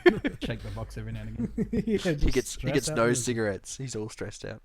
So they weren't actually. I do before I go to bed, stress the lizard. Oh god, it's that time of the night. Not stress. So they're not actually members of Lizard Squad, but they paid for the service to cause grief. They didn't really say why or who they actually targeted. I'm guessing it's probably someone like Sony or it was Jared from Subway. his online service that I've never heard of before. Yeah, well, he recently got arrested for having how do I put this, underage pornography. Oh, I did read something cheese about pizzas that. on his, I'm like, what? on his Jared, what are you doing? Yeah. Anyway, He's back to definitely not part of Subway anymore. Yeah, let's move on. So he's going back to our friend Smedley. He Lizard Squad were the guys who called in bomb threats to John Smiley's plane. They also DDoSed. Was it Sony? Who were the other two? Sony and League of Xbox. Legends, Like, Battle.net, Sony and Xbox, and okay. Sony Online. Yeah. So they DDoSed them. basically. So we don't really know much about who they DDoSed or why. This is what's happened. They got they were just arrested. dicks. They were between 15 and 18. They were just angry kids. Yes, angry young script kiddies. Somebody beat them in COD, and they wanted to make everybody not be able to play COD anymore. Nobody Yeah. plays COD. If I can't win at COD, nobody plays. Bloody squeakers. Yeah. So yeah, that only happened. I think they only got arrested like a couple of days ago or yesterday. So there's not much information about it, but it was interesting to find out they actually got arrested as opposed to Keegz is dying. I just read. Sorry, I just read Callan's comment. What did he say? Jared started, finished his career trying to get this Yeah. one. Callum, Nicely done. you're a bad man. Bad man. No, Okay. Jared's bad man. Yes. Yes. Okay. Moving on. But being minors, I mean, Whoop. the stuff that they did is pretty hardcore. I mean, they called in a bomb threat on a plane. They Yeah. didn't. Yeah, it's Lizard pretty Squad fucked did. up. Are they going to cop any? What do they cop for it? They don't know. It only happened yesterday. Have So. they caught the people that actually did that? That was the what's his name guy? We discussed it in one of the previous podcasts. I forget his name now, but yeah, they did catch one of the guys, and he got slap on the wrist essentially. Like very little actually happened. Oh, really? Yeah. Julius Kiwi. Oh yeah, Kiwi yeah, that's right. Kiwi He got charged. He got charged like 2,000 offences or something, and didn't do any prison time or some shit like Yeah, that. 50,000. He had like Sadly, 50,000 went after him in court offences, 'cause he wanted but to- they were all like individual offences, which were probably Yeah, kind of trumped up. individual I'm guessing a lot of these offences, actually probably Yeah. just got thrown out, and he actually got he basically just got charged for fuck all. But he's only 17 years old, so I don't think he can Yeah. send them to prison, but I don't know. So but Well, yeah, he he can go juvie. I guess so, That yeah. or the CIA will fucking hire him. yes, I mean, especially in the US, they class calling in a bomb threat as a terrorist act. I guess so. As Yeah, they should. As they should. Yeah, that's fair enough. yeah. Doesn't but matter how old just- you are. I mean, if you're willing to ring the police and say, "Hey, somebody may have put a bomb in my house," that's pretty fucked up. Yeah. It's up there with swatting. yeah. Yeah, Swanny's bullshit. You know. I need a toilet break. I'll be back. Keegz is going to take a piss. Okay, yeah. So essentially, they got arrested. We don't really know what they DDoSed, or we know it was at least three major corporate websites. I'm guessing it was something like Sony and Xbox and someone else. And yeah, it was interesting that they actually got arrested, because generally you don't hear about these sort of things until long after it actually happens. And this only happened between August 24th and 27th, which is only a week ago. They must not have been very good at covering their tracks. Obviously not. I mean, the script kiddies, they paid for a service to do it for them as opposed to actually doing it themselves. So, shall we move on? I think so. Hugs has given the executive decision. We're moving on. Gearbox wins the Onward and Nukem upward. dispute. So, what do I know about this? It's been going on a long time, hasn't it? Yeah, it's something I think we touched on in one of the previous podcasts, but it was sort of just an ongoing thing. So, It was over who actually owns the rights to the game. rights to it. Yeah, which is weird considering that didn't Gearbox actually produce the Duke Nukem name a couple of years ago? Didn't they produce the Duke Nukem game a couple of years ago?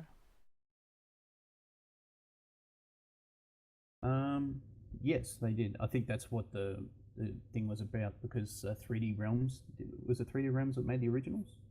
I don't remember because I didn't play them. I think so. I'm just trying to find the tab This is now. why we should do research before we. Well, I did actually do research beforehand, but now I've lost the bloody tab with all of the info in it, like a fool. I don't know why I didn't have the tab open. 3D Okay, Realms legal name Apogee. Apogee, yes. Yeah, so it was Gearbox and 3D Realms.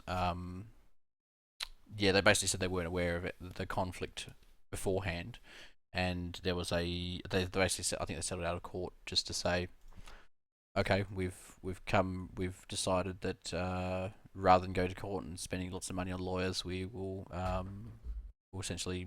I think they must have just paid Gearbox must have just paid 3D Realms X amount of money for the IP and just said they'll do it. So. Here we go. 3D Realms still retained certain rights to the Duke Nukem franchise, including but not limited to the rights to all Duke Nukem games prior to Duke Nukem Forever, and the rights to the Duke Nukem movie. I like it, like prior to Duke Nukem Forever, because Duke Nukem Forever was a fucking train wreck. That was one of those games that really overpromised and fucking underproduced. They were in development for like 8 years or something, and it was fucking atrocious. The best part is that you could write on the whiteboard and you can sign like a dick on somebody's fucking. Gave you like a book or something to sign right at the beginning. Yeah, and it's the best part of the game. Whatever you wanted. Yeah, best part of the game. The rest of it was fucking shit. Yeah, it wasn't. I mean, the problem was it was the old Duke Nukem game with new graphics, and the problem is that people's tastes have sort of changed since the 1990s, and it's not. The other problem is that it took so long that they had to update it every fucking 2 years to the new engine. Yeah, and that was that was a separate issue, but yeah, I mean the end result of the Duke Nukem Forever problem was that they produced a game that really should have been produced about 10 years earlier. I'd do a playthrough of that because really, like that game was so bad that I might play through it again. If you don't draw dick and balls on the whiteboard, you're doing it wrong. Yeah, I'll do it. There's a receipt, pictures of a receipt floating around the internet of Duke Nukem from 1997. With the pre-order. Yep. Oh Jesus! Imagine paying something in 1997 and actually getting delivered in like 2000. Was it 2011, 2010, something like that? Yeah. Do you reckon Steam would give you your money back after like 6 years of development or whatever it was? It's before Steam was introduced. No, more than that. Fuck. That's 14 years. That's crazy. Although the date I'm actually seeing on it is 2001, which is still pretty damn That's still impressive. a fucking long time. That's still 10 years. That's too long. Yeah, I don't know why this game took so long. Too long. It's a game that really should have been pumped out in about 6 months. It certainly doesn't look like it took that long. No. Pretty average. Yeah, and it's one of those games that they obviously overhyped because it was so crap. They went, well, we're going to have to screw them out of their money early because once word gets around how shit this is, nobody's going to fucking buy it. Like, they played the original Duke properly. Like, it was in that vein of that, that vein. The character dude. was there. Yeah. It just, the gameplay was so bad. And the levels were shit, and the ideas were shit, and there really wasn't much in there. You literally took the shit in a monster's head. Yeah, in a monster's head. In a monster's neck. In his neck. After you ripped its head off. I'm going to rip off your neck and I'm going to rip off your head and shit down your neck. And he did. Yeah. And he did. I'm here to kick ass and chew bubble gum, and I'm all out of gum.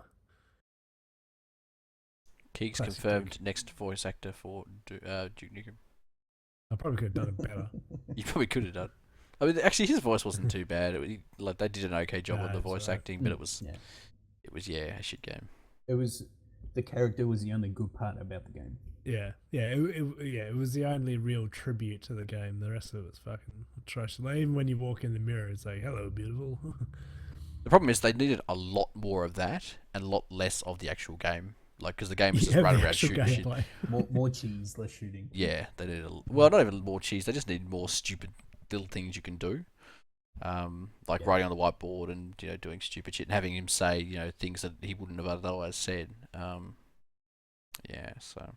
But they could have kept it 2D like old school, and I still would have played it. Like, it would have been better if they kept it like. I think they probably would have been better. Yeah. Like Duke Nukem 3D. Yeah. But anyway, what can you do? But getting back to the actual news item, Gearbox won the dispute. Well, I don't know. They won the dispute. They probably paid a lot of money to to 3D Realms for the IP, and I think they're going to produce the next game. I haven't heard much about it. Duke Nukem Reloaded or something. To be honest, then, did they really win getting the IP? Yes. I mean, If you paid more than $20 for this, you got fucked. yeah, we own Duke Nukem. We own Duke Nukem. Ah, shit. But it could also be that the original people own Duke Nukem again. Mm. The ones that made it great in the first place. Wasn't the original Duke Nukem, Whether that was that's ID actually as well, wasn't it? It was ID Software, which is Bethesda now. Was it? Possible. Is this what we're going to get round to? I found Duke Nukem. Yeah, 3D Realms made Duke Nukem and Duke Nukem 2. Oh, okay. Alright, Okay. so it's 3D Realms. Right, fair enough. Okay. Well, I'm just about ready to call your rant, Keegz. Are you ready? My rant? Yes. Okay. I think so. My room. Wait, no, I'm going to remember. How many scotches have All you right, had? yeah, fucking YouTube. All right, I'm onto this. This new fucking YouTube gaming thing. Shit. I'm saying it straight out. It's shit. How dare you say that? How dare you, sir? Well, it's probably not shit for viewers, although I've used it. I prefer to just use the old one. I don't know how many people in chat are using the YouTube gaming now, whether they're using just the old YouTube. But as a content creator, the new YouTube is absolutely shit. I had an issue when I first, when we moved over to it.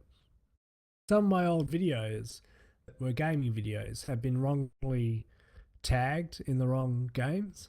I did I think, what was it? One of them was, can't remember now. Let's look it up. I do remember you bitching It about was it. like, yeah, it was Risk, like, was it Risk?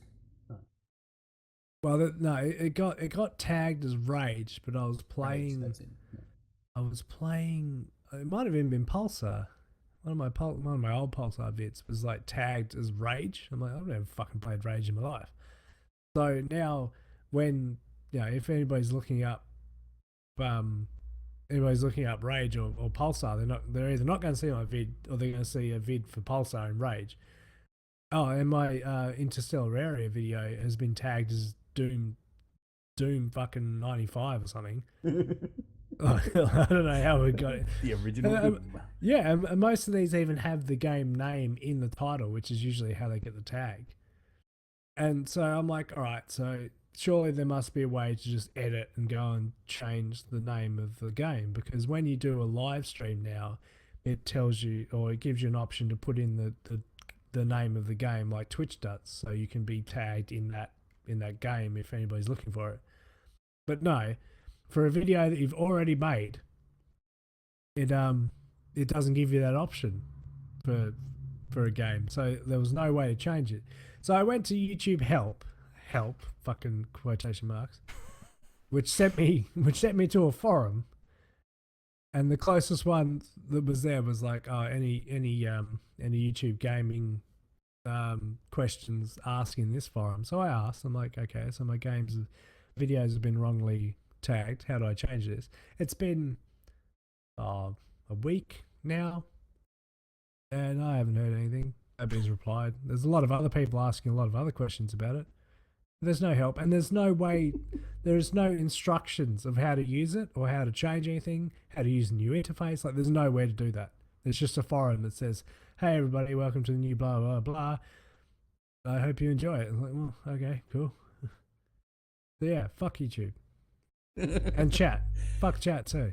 Because the chat is impossible as a streamer to control the chat. I was watching Game Theorist, because when the new YouTube gaming came out, Game Theory has decided to start streaming every afternoon, and I love Game Theory.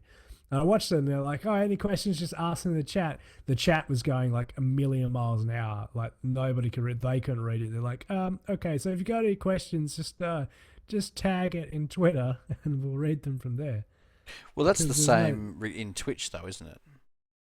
No, because Twitch, you go slow chat or subscriber mode or the other, like, because you can slow the chat down. Yeah. And you can also make it so people can only post once every fucking minute or something to slow the chat down. The problem is, Yeah, if you've got like there's 7,000, nothing to change. 8,000 people watching your stream, you still have the same issue. Yeah, but then you can make it subscriber mode. So if we were here now and we only wanted people who are actually like, even though people just fucking subscribe and chat anyway, you can make it so it was only subscribe mode. Or even like if they made it like, I don't want to have to fucking use Google Plus, but you can make it like the circles in Google Plus, so you can have all of our dedicated watchers, put them in a special circle that are like these are our dedicated viewers, and then give them priority over people who just join the chat. So if they want to ask questions, they have priority over anybody else, which you can do in Twitch with subscriber mode. But in YouTube, there's no way to control the chat. Okay. And that bugs me. And that is the difference between YouTube and Twitch at the moment. Well, there's a few others, but that's one of the big issues that YouTube has, is that there's no, when it comes to like thousands and thousands of people that are watching your thing, there's no way to deal with the chat. Whereas in Twitch there is, because there's bots and stuff that you can, set rules for that can control the chat. So you're angry that YouTube doesn't have the features that Twitch currently does? I'm angry that if YouTube, well, no, I'm not angry. I'm disappointed that if you, I'm not Angrily angry, I'm just disappointed. Yeah,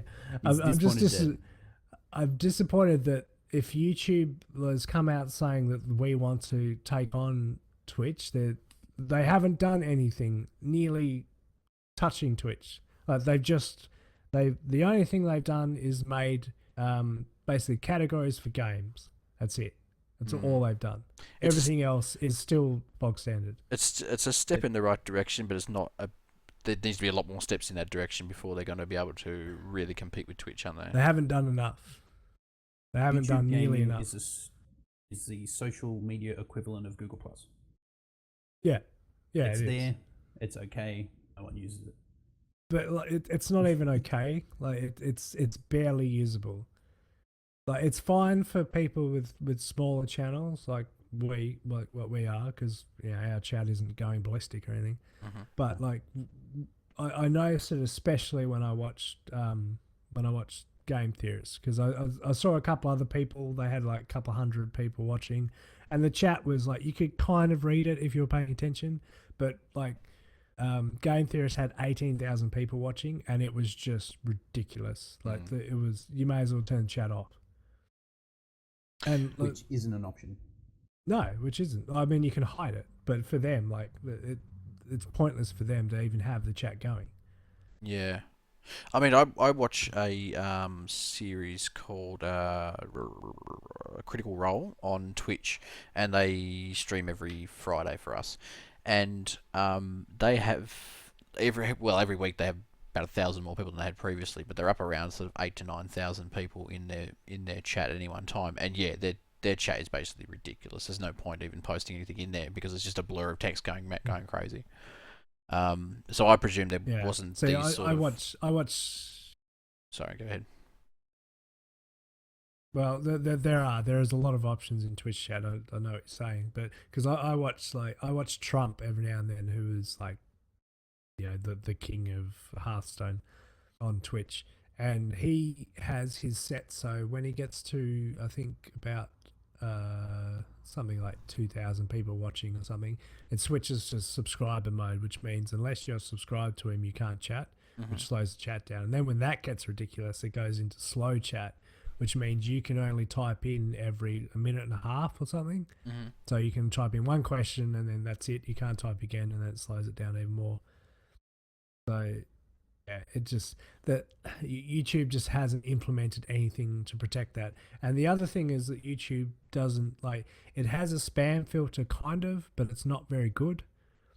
And it also has you can put in keywords like a blacklist, which is throughout your entire YouTube channel, and it includes your chat, but that also isn't very good. And people have found a lot of ways around that with emoticons at the moment. I was watching one the other day, and people were just calling him like racist names using the emoticons because they've got like letters as emoticons. Right. So it was just like N-word, N-word, N-word, N-word, just like spamming the chat. And there's nothing you could do about it because he'd either have to get a moderator who doesn't have, like, who has to try and catch the message before it disappears and report them or delete them. Mm. It's, yeah, they need more things implemented to make this work, because at the moment it's too free reign. So much so that not enough people are coming to it, because even when I look at the main page looking for streams, like I'll see all the main streams that are up like a couple of thousand, then there'll be a couple hundred, and then like the next tier below that'll be between 10 and 30, like that's the average. People just still aren't using the live streaming. Yeah. That could also have something to do with the fact that a lot of, or anyone that's signed a contract with Twitch can't legally stream on YouTube. Anyone partnered with Twitch isn't allowed to use any other streaming service. Yeah, but not that many people are partnered with Twitch, are they? Because anybody who can be subscribed to on Twitch is partnered. Really? That's the only way you can. What are you going to do? Take your Twitch privileges away? Well, yeah, Okay. Because there's probably monetary things. Yeah, there probably is. They withhold the money from the subscriptions, and it's like YouTube. They pay you out when you get to a certain threshold. Mm. So if you break that contract, then you're liable for whatever damages plus whatever money you had stored in Twitch. Yeah. Oh well, I'm sure it'll get better. Yeah. Well, It's I'm hoping. still very early days. Hopefully they can fix things. But I just feel that they've hyped this up to be like, we're coming out with this brand new like gaming only streaming service. They put it out and everybody's like, it's not as good as Twitch. It's okay. To be honest, I think it was better before. The only thing now is that more people can see more streams. That's good. Like, hopefully we're gonna get some more coverage with what did you put the gaming tag as? Did they even have because Twitch has a game talk show or something like that as one of their things. Yeah. I didn't use the stream now instant stream button, but I did notice it actually shows up in gaming.youtube.com, but only under my name. Okay. I actually didn't even put a description in because I was in a real big hurry. So, but at the moment it just says live. WePlay live podcast. I'm gonna have to go through and add all the tags. We're meant to be marketing this. I know. Jesus Christ. It's been a month since we last did one. I'm like, oh yeah, I'm gonna do this, and then I remembered, oh that's right, I've got to do the entire bloody all the visual stuff, and I had to change the intro video and add some peanuts to the front page, and by the time I'd added the peanuts, it was all over. We're ready to start. So yeah, I didn't, but I will. Yeah. I thank you for representing me. Yes. Yeah, the peanut gallery. So the one peanut. The peanut. Anyway, yeah. So you don't YouTube like gaming.youtube.com? I don't think I kind of like it at this it. stage. Yeah, that's it. I'm disappointed with what it's offering at the moment, considering that it came out swinging, thinking that it was going to be a contender to Twitch. At the moment, Hitbox is better than fucking YouTube streaming at the moment. And I kind of expect fence to hit for. Yeah, I mean, I kind of expected them to really sort of get it right the first time, given that they are YouTube and they have infinite amount of money to create this service. But it's sort of like, I don't know why they didn't. I mean, this is all stuff. Much more. Yeah, this is all stuff that's pretty basic. You basically just look at Twitch, go, right, they can do this, they can do this, they can do this, and basically have a feature list and go, right, we need to hit all of these, and then release your product. Actually, one of my biggest tips about this is that you have to put in the fucking URL. You can't just like go to YouTube and then go YouTube Gaming. You have to put in gaming.youtube.com to get there, or use an app. Yeah, there's no link on the front page. There's no like here, click to gaming YouTube. You have to fucking put it in yourself. That's stupid. You know what fucking chat me? When I was creating the stream for this, I clicked on the live streaming button because I was going, obviously I'm going to live stream, right? I hit the live stream button. I went, how do I get to schedule, like like I used to with the scheduled, the scheduled. You have to click advanced. You got to click on schedule an event. Like this little tag thing there. It's a schedule an event. But once you've created the event, which is I actually did it on my phone. I went back into Video Manager and it doesn't show up. It doesn't show up anywhere. I had to go to my own YouTube channel, click on the link to find out what the bloody link was, so I could get in and change the bloody ingestion settings and stuff. So, retroactively, gaming.youtube.com has made YouTube worse. Yeah, it's really not user friendly. It's So that was just my minor annoyance. All it has done is made it. All it's done is made it easier for mobile and tablet people to find streams. I guess so. I mean, being able to search via game rather than via person is not something I'd really do personally, but I know it's something that a lot of people would be interested in. And I did actually go on and go, I'm going to search for Rocket League, and I watched a couple of people playing Rocket League. And one person had like 30 people watching. I went, this is boring as shit. You want to see some funny Rocket League? Go and look at my Rocket League videos. That's some quality. Come watch my video. That's right, some quality entertainment. I mean, they're 480p and blurry as fuck, but they're funny. Did you drop that into their chat box? No, I should have done. I don't think you can. I don't think you can put links. Just starts. Well, sometimes it blocks them, sometimes it doesn't because they're spam chats. I should have had a go. Actually, if you want a funny bloody Rocket League video, go and watch Keegz' Aussie Rules video. I lost my shit over that. That's hilarious.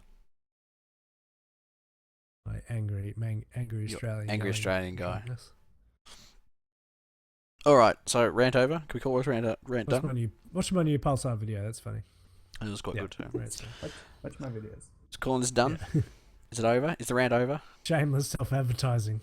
Watch my Pulsar video. Watch my Drunken Hand of Fate video. I made some funny voices in that. All right. I think we're done. Does anybody in chat have any questions? Anything you'd like to ask us, either about what's happening tonight or just in general? Yeah, I know we've got to wait 30 seconds, so let's fill the dead air with games we've played this week. Keegz, what have you played? I played quite a lot of Heroes and Generals. Have you? And Hand of Fate, and what else I played? Yeah, mostly just Hand of Fate and Heroes and Generals. No Rocket League? A little bit, not a lot. I am disappointed, Keegz. Yeah, I don't mind it. I need it on and off. I'm not addicted to it. I'm getting quite addicted to Heroes and Generals though. I quite enjoy that now again. Cool. Yeah, I think we might even stream that. I was actually talking to Peter about it earlier today. I think, or maybe it was you, talking about doing a stream for Heroes and Generals. We played it ages ago when it was still a web browser, but now it's on Steam. It's okay. Pretty fun. Cool. Pugs, what have you been playing? The silly Yankees. Much the same. Heroes and Generals. Heroes and Generals. Bit of Rocket League. Bit of Path of Exile. Oh yeah, we did play Path of Exile. What's Path of Exile? I know the name. I just can't pick the game. It's like Diablo. A Diablo-esque top-down beat-em-up game. Oh, okay. Get swords and shields and armor and bash the shit out of monsters and collect loot. It's free to play and it's pretty cool. It's not a pay-to-win model.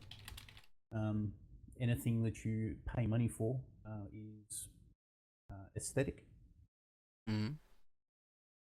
Yeah. And yeah, the gameplay's pretty cool. It's got some interesting stories. You don't have to listen to them. You can just beat your way. Cool. And a fucking stupidly sized skill tree, like fucking stupid, huge. It would take you years to get around it. You can be a multi-class. It's just it's fucking ridiculous the size of it. It's like a constellation. Games I played this week or the last month is pretty much been Rocket League solidly every day for at least a couple of hours. I've been playing the absolute crap out of that game. It's like crack for me. I'll sit down in the morning before I go and do any jobs, and I'll pump out 3 or 4 games. Late at night, I'll sit down and play a couple of hours. The good thing about Rocket League is you can sit down and play for 10 minutes and play a single round, and then like get in, play, and then get out. You know. Yeah, so I am loving the I crap think out you of just Rocket League. answered one of the questions in the chat. What's that? Best game you played this year? Oh, Rocket League by far. By far. Not even a contest. Yeah. Do you have a favourite you've played My this best year? game. I'm trying to think now of what Trying to my think of how favourite long game. this year's been. It's been Yeah, that I'm long. trying to think of We're games I've nearing the even end of played this this one, year. so I've played a lot of Counter Strike, but that doesn't really count as this year because it's been around for ages. I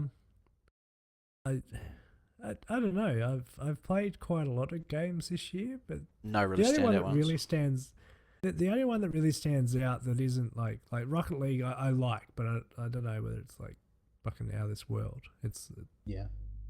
it's pretty good. I was surprised by Hand of Fate how much I really liked that game. That was a pretty good game. But GTA. I wasn't overly impressed, to be I honest. actually thought it was a letdown, yeah. It Yeah, was, yeah, it was a I lot can- of hype for storyline nothing. was I could really say good. that, yeah, sorry, I could say that now that we played it, God, when was it released? April, May? Something like that?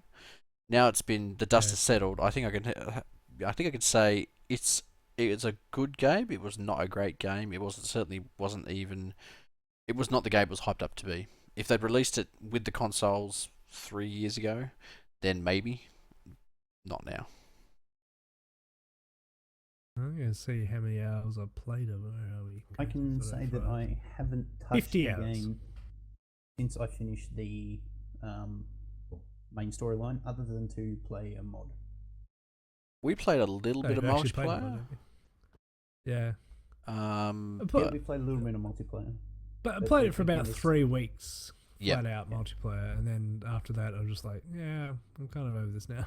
Yeah, Only there wasn't thing you anything have to to keep you do. coming back, was there? No, I mean they're like, oh, this big open world, you can do whatever you want. You're like, yeah, but The only things you can really do Yeah. is shoot other people and do Or heists. get shot by other people. Or get shot by other yeah, people. we'll get killed by people that are like fucking 1,000 ranks in front of you with tanks. Yes, exactly. Hackers, pretty much, yeah. I actually had. Did I tell you I had a run-in with a hacker in GTA? No, He really? gave you millions of dollars. Yeah, he gave me millions of dollars. He had a gun. He had the hack where you shoot a gun and it spews out money bags, and he was running around just shooting people with money bags. Oh, right. And it's like, if you run over one of the money bags, you'd pick it up and it'd go into your inventory. So it's essentially just spamming, like trolling people by spamming them, giving them millions and millions of dollars. I was like, Yeah, I wish I was best around for hacker ever. that. I can't complain about this. But now the game is worthless. Yeah. As nice as the game was in a single player thing, there wasn't enough to keep you there after the story had ended.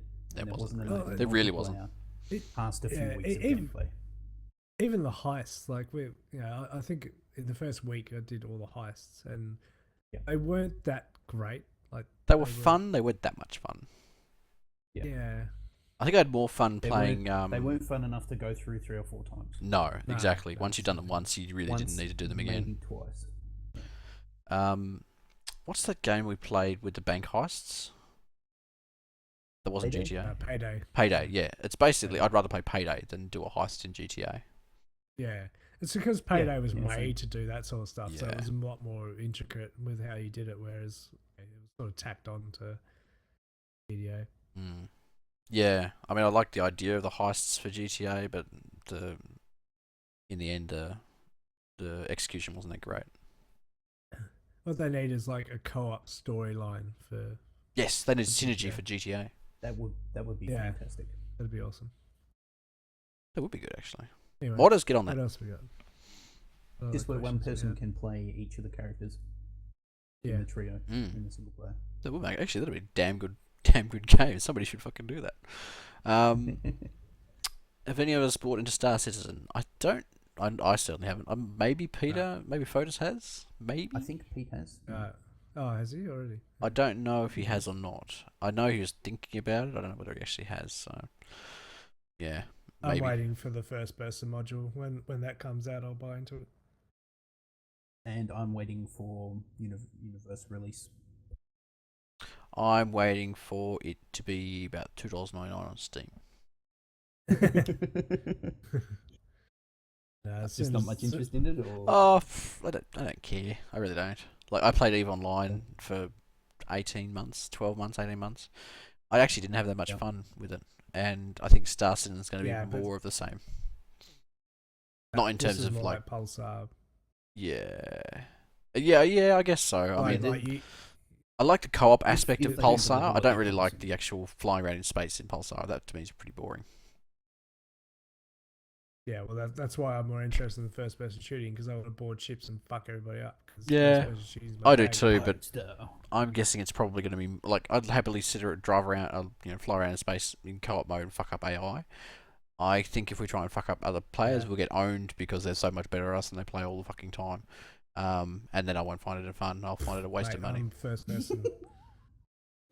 these MLG. Yeah, these pussies have fucking come from Eve. They don't know anything about first person shooting. I will wreck them. Shoot simulator. Yeah, I am ready to destroy. That's why I want to get the first person module. I'm just going to get really, really good at it. So I'm just going to sit in dock on whatever ship flying around with Pete or whatever, and I'll just play like Counter-Strike. And then you guys be like, hey, we're under attack. I'm like, all right, so I'll jump in and then shoot everybody, then jump back into Counter-Strike. I think you're gonna be disappointed, Keegz. Well, that's what I'm worried about, because I'm kind of glad that they pushed the first person module back, because they weren't happy with it, because that means that they're at least gonna try for quality, which I trust them to do, because like what they produced already, pretty good. It looks pretty amazing. So yeah, once the first person module comes out, I'll jump on board and buy a little ship and then play the first person module and see what I think about it. But if it doesn't meet up to my standards, then I'm not going to be interested. Mm-hmm. Yeah, I'm going to wait a long time, and people are going to have to convince me pretty hard to buy it and play it. I'm not that interested in it, and I've got too many other things I'd prefer to play. So yeah, I'm not going to be dedicated to it. Pete's probably going to give up his life and live on fucking Star Citizen. He's always disappointed though. Every time he commits to something, because this is going to be awesome, he's always let down. You can't please Pete it's no always matter what it disappointed is. him. Yeah. Pete could have a fucking yacht full of models show up and live with him, and he'd still be just. And you'd be like, no, one's a brunette. yeah, that's right. Yeah, she doesn't like Star Trek.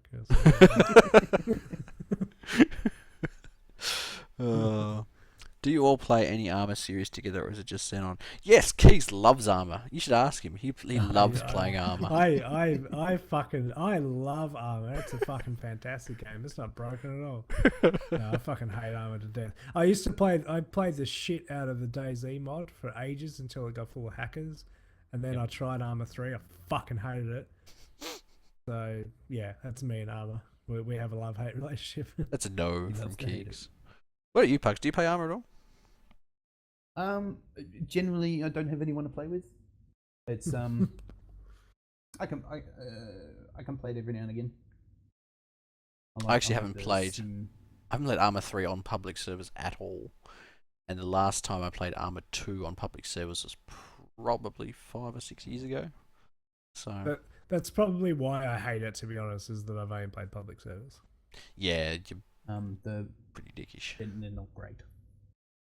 Yeah, I did have a bit of fun playing one of those life sim fucking whatever servers. Outer Life. Yeah, no, I mean Life and all that sort of stuff. that was okay, but it got boring really quickly. Yes, I'd like to have a proper go at one of those sort of mods.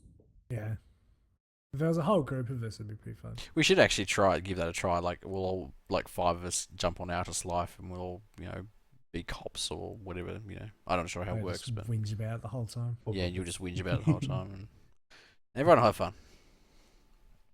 Fucking laggy inputs and fucking janky movements and fucking hit reg. But you can't complain like that because it's a role-playing game, so you'll have to That's make right. up. You have to be in character. Yeah, I was going to say, I have to pretend I have like cerebral palsy or something. Oh dear. That would be we should do that. Jax asks, is YouTube something you want to continue for a while? I think so. I think we're this is our 26th. As soon as you start giving me money, I'm going to quit my job. Keegz will be angry Australian guy all the time. Yeah. I fucking hate my job. If I can make money off YouTube and just play games and like be hilarious online for a living, I would do it in a heartbeat. Yeah. One day. It's pretty much Future the dream, goals. isn't it? Yeah. I mean, at the moment it's a hobby and I really enjoy doing it. So maybe one day, who knows? Anyone who says that they don't want to get paid to play computer games all day, every day, Has never played computer games before. probably full of shit. Yeah, that's it. Yeah. Yeah, that's right. Yeah.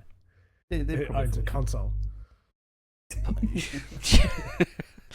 Well, part of the issue we have is because we live in Australia, we have Australian internet, and when you have Australian internet, you don't stream very much. Like people have probably seen That's with why my that's the only reason I'm not streaming. yes. Yeah. I mean, the only reason I'm not If I had streaming. NBN, it'd be CS:GO all day.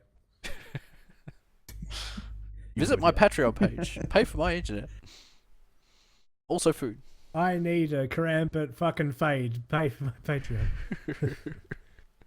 But by February next year, apparently, For you. I'll have the fabulous Coalition's FTTN network connected to my establishment. Mine's being built at the moment, apparently. So we'll see how that goes. I'm not even on the fucking map to be built yet. You have to come and live with me. I think I'm gonna have to. Like, fuck it, I'm gonna move out. Every time I want to stream, I have to go to Keegz. It's only a 20-minute trip. Yeah, I'll soundproof the lounge room too into like a fucking streaming A den. streaming Make studio. it darker than what it already is. Yeah. Light is dangerous, mate. It That's puts it, glare gives on you my cancer. monitors. Yeah. Sunlight gives you cancer.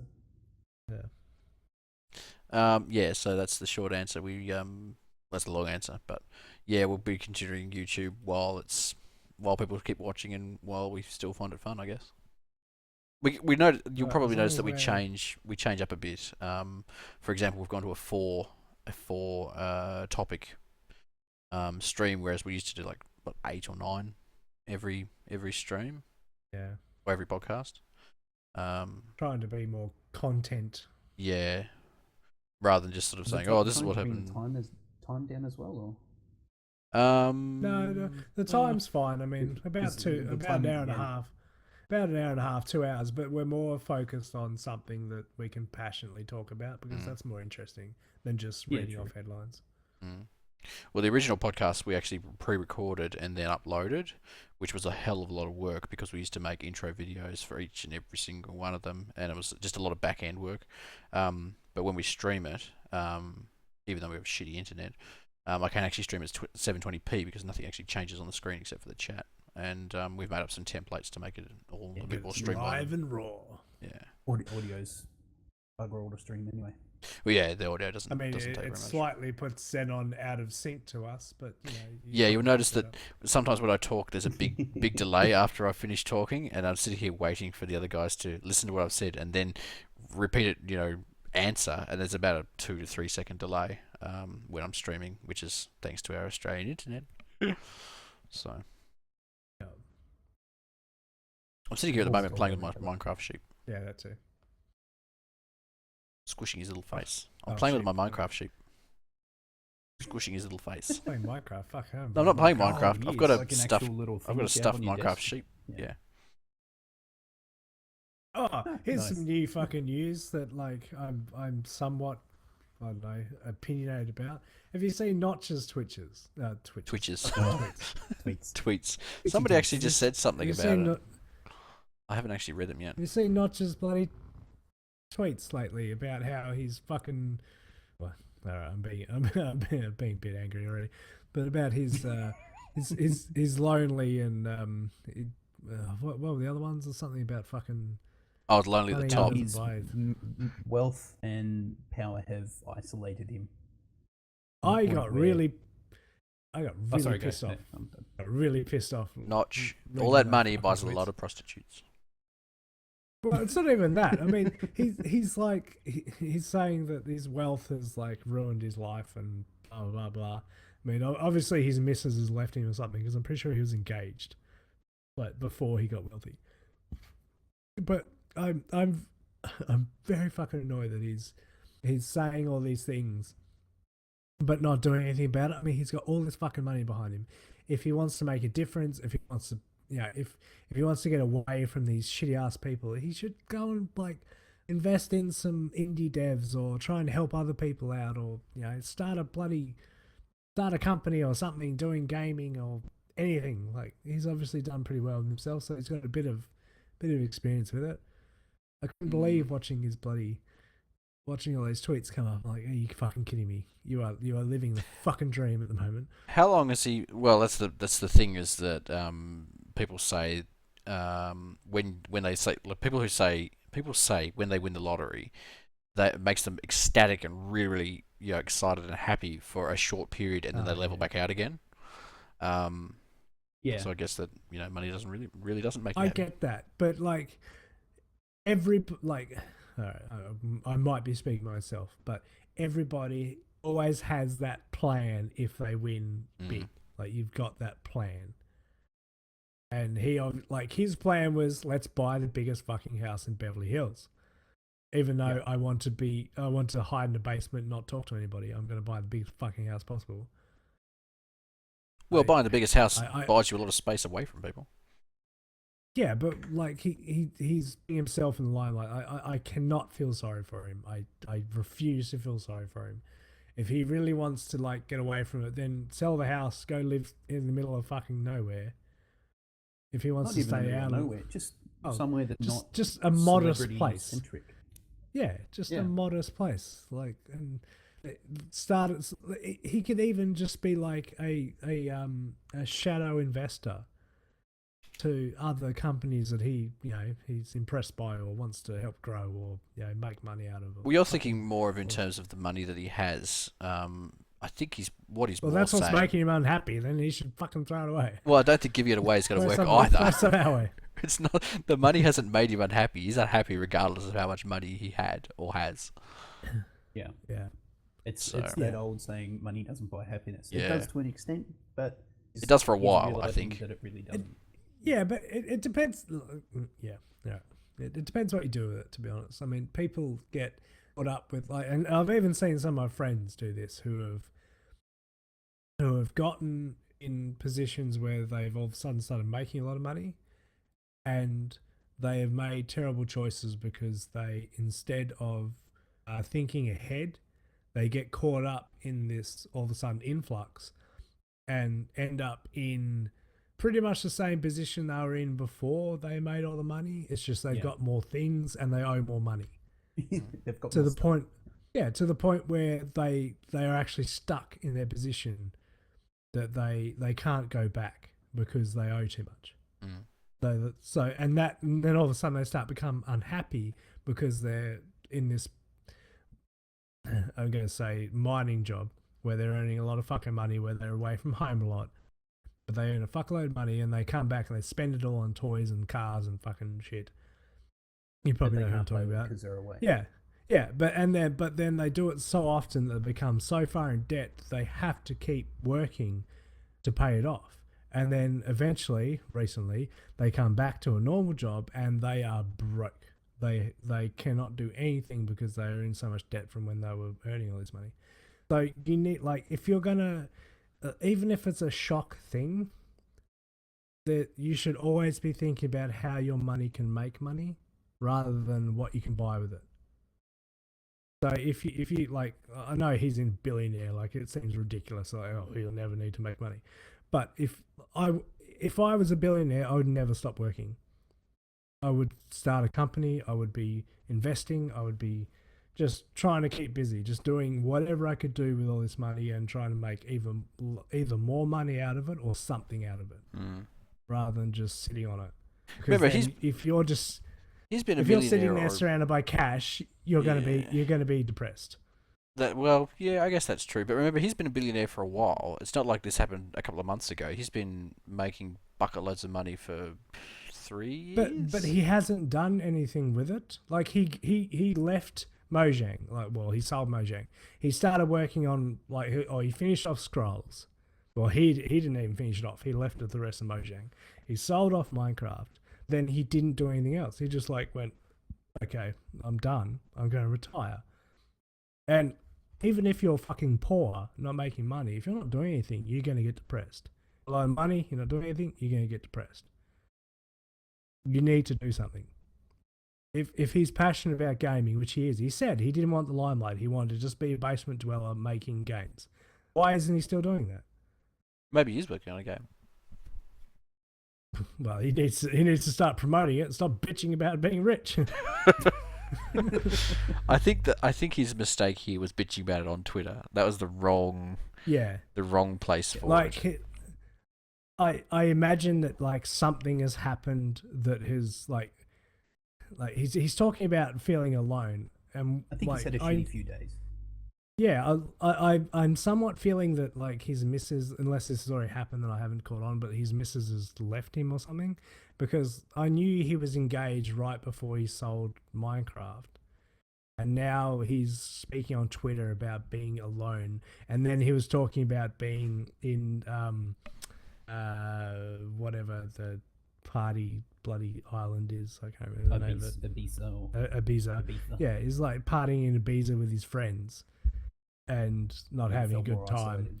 Yeah, I'm like, okay, so he's obviously not with his missus, so maybe that's what it is. One of his tweets that he found a great girl, but because of the stigma that comes with the money, she chose someone normal.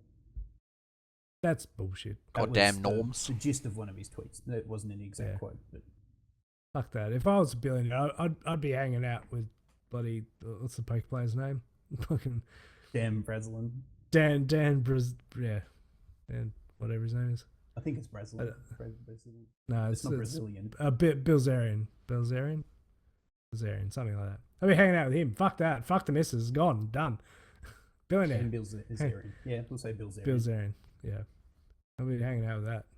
Fucking moping in my room alone. Jesus Christ. I'd be fun if let's just go down this rabbit hole. If I had his sort of money, I'd be funding a lot of stuff that I liked. Like there's a lot of D&D programs that streams that I like. I'd be throwing money at them, going, yeah, let's make a TV show out of this, or throwing money at indie developers, games that look good, that sort of thing. And that's sort of that's what I'd be doing. My idea is like when I saw these tweets, and I'm like, if I was in his position, like he's obviously a big advocate for indie developers. If I was in his position, I'd start a company that offers grants to indie developers, and I would go around and look for indie developers that I thought had potential and offer them these grants to get past Steam Greenlight or whatever, because I thought they were original, unique, and had potential, and I'd just give them the money, like, make this a game, give me 5% profit share, whatever, just I want to see this through. And that's what I'd be doing. I'd just be going around doing that as part of my job, and then hopefully build that into a company where I can get them as my developers under my company. I'd basically be the good guy of EA, except make good games. The problem is with that's what I'd be aiming for. The problem is with the hit indie in this scenario, the problem with the hit indie developers is they tend to make one good game, such as Notch did, and then don't do anything else, because they had one good idea and then that was it. And that's fine. Brings a stigma along with it. Like if he was to go onto a new game, which he did to some point, you were saying. He had another game called Scrolls. No, not Scrolls. Was it constantly compared It to wasn't the Scrolls. success of Minecraft? Yeah, it was it space sim, or like Minecraft in space, that thing. Yeah. And that never happened. Yeah. Nobody talked about that though. Scrolls was the only one everybody talked about, and everybody was like somewhat excited about it. It wasn't a big deal. Then it came out, and everybody's like, "This is like it's okay." The only problem was that it was extremely advanced. Like it was hard to grasp. It was good, but it was hard. It was like Magic the Gathering on steroids. Okay. Yeah, I mean the problem with it, his initial success came from the fact that the game was simple. Like he didn't require a lot. You ran over to a tree and started punching wood and just worked away from there. I think his success was the fact that it catered to kids, and that's where the audience came from. It just it had a wider appeal than just kids, but yes, the part of the appeal was that now it's kids. Hey, That's I why actually almost Microsoft has jumped on top. I of it. almost fired up Minecraft today. Yeah. Almost. You wouldn't recognize it now. I probably wouldn't. It's It'd still be blocky. Yeah, well, yeah. Except now you got like XP and like fucking adventure mode and all these other fucking things. There's a movie coming out, for fuck's sake. Minecraft Steve! Yeah, it's coming out soon. Cool. Fucking stupid. The Telltale Minecraft's coming out. Oh, that's right. Minecraft 2's coming out. Fucking, it's ridiculous. Minecraft 2 now with better graphics. Yeah. Jax wants to know what our favourite game is, hands down, of all time. I think we've answered this before, but let's go again. Keegz? He timed out. Hand of Fate. Blah. There we go. Hand Of all time? Really? He's talking all time. Oh not this wait. year. Oh, all time. Shit. Jesus. Okay. Fuck. Calm down. It's okay, wasn't that good? Fuck. I gotta think about it now. Beyond Two Souls. Really? Yeah. Fair enough. I would Hugs? say GTA Vice City was a pretty big. It was pretty good. game I barely for me. remember it now, though. Yeah, I just remember playing the shit out of it and really enjoying it. I remember driving around listening I to the missed music. that. What was it? GTA Yeah, Vice City. yeah. Oh right, Vice City. Yeah. Yeah, I remember driving around just listening to the music. Yep. That was part of the. It was the first one where they had the radio stations, the talkback radio stations with Laszlo. Yeah. Yep. Yeah. I just drive Yeah, around you're listening to right, that all too, the that's time. That cool. was awesome. For me, it's Half-Life 2, Episode 2. Yeah. All the feels. Good choice. Mainly because of the ending. Half-Life is a good game. The actual game, like No. playing through, was pretty good. Like I liked it. It's still probably one of the best games. For that aspect, is probably in my top 5. But for the ending alone, I think it's probably one of the best games of all time. Fair enough. Why did Farnhad say Phil Phil Fish? I don't know. What is Trying to remember something. Don't know. Fish.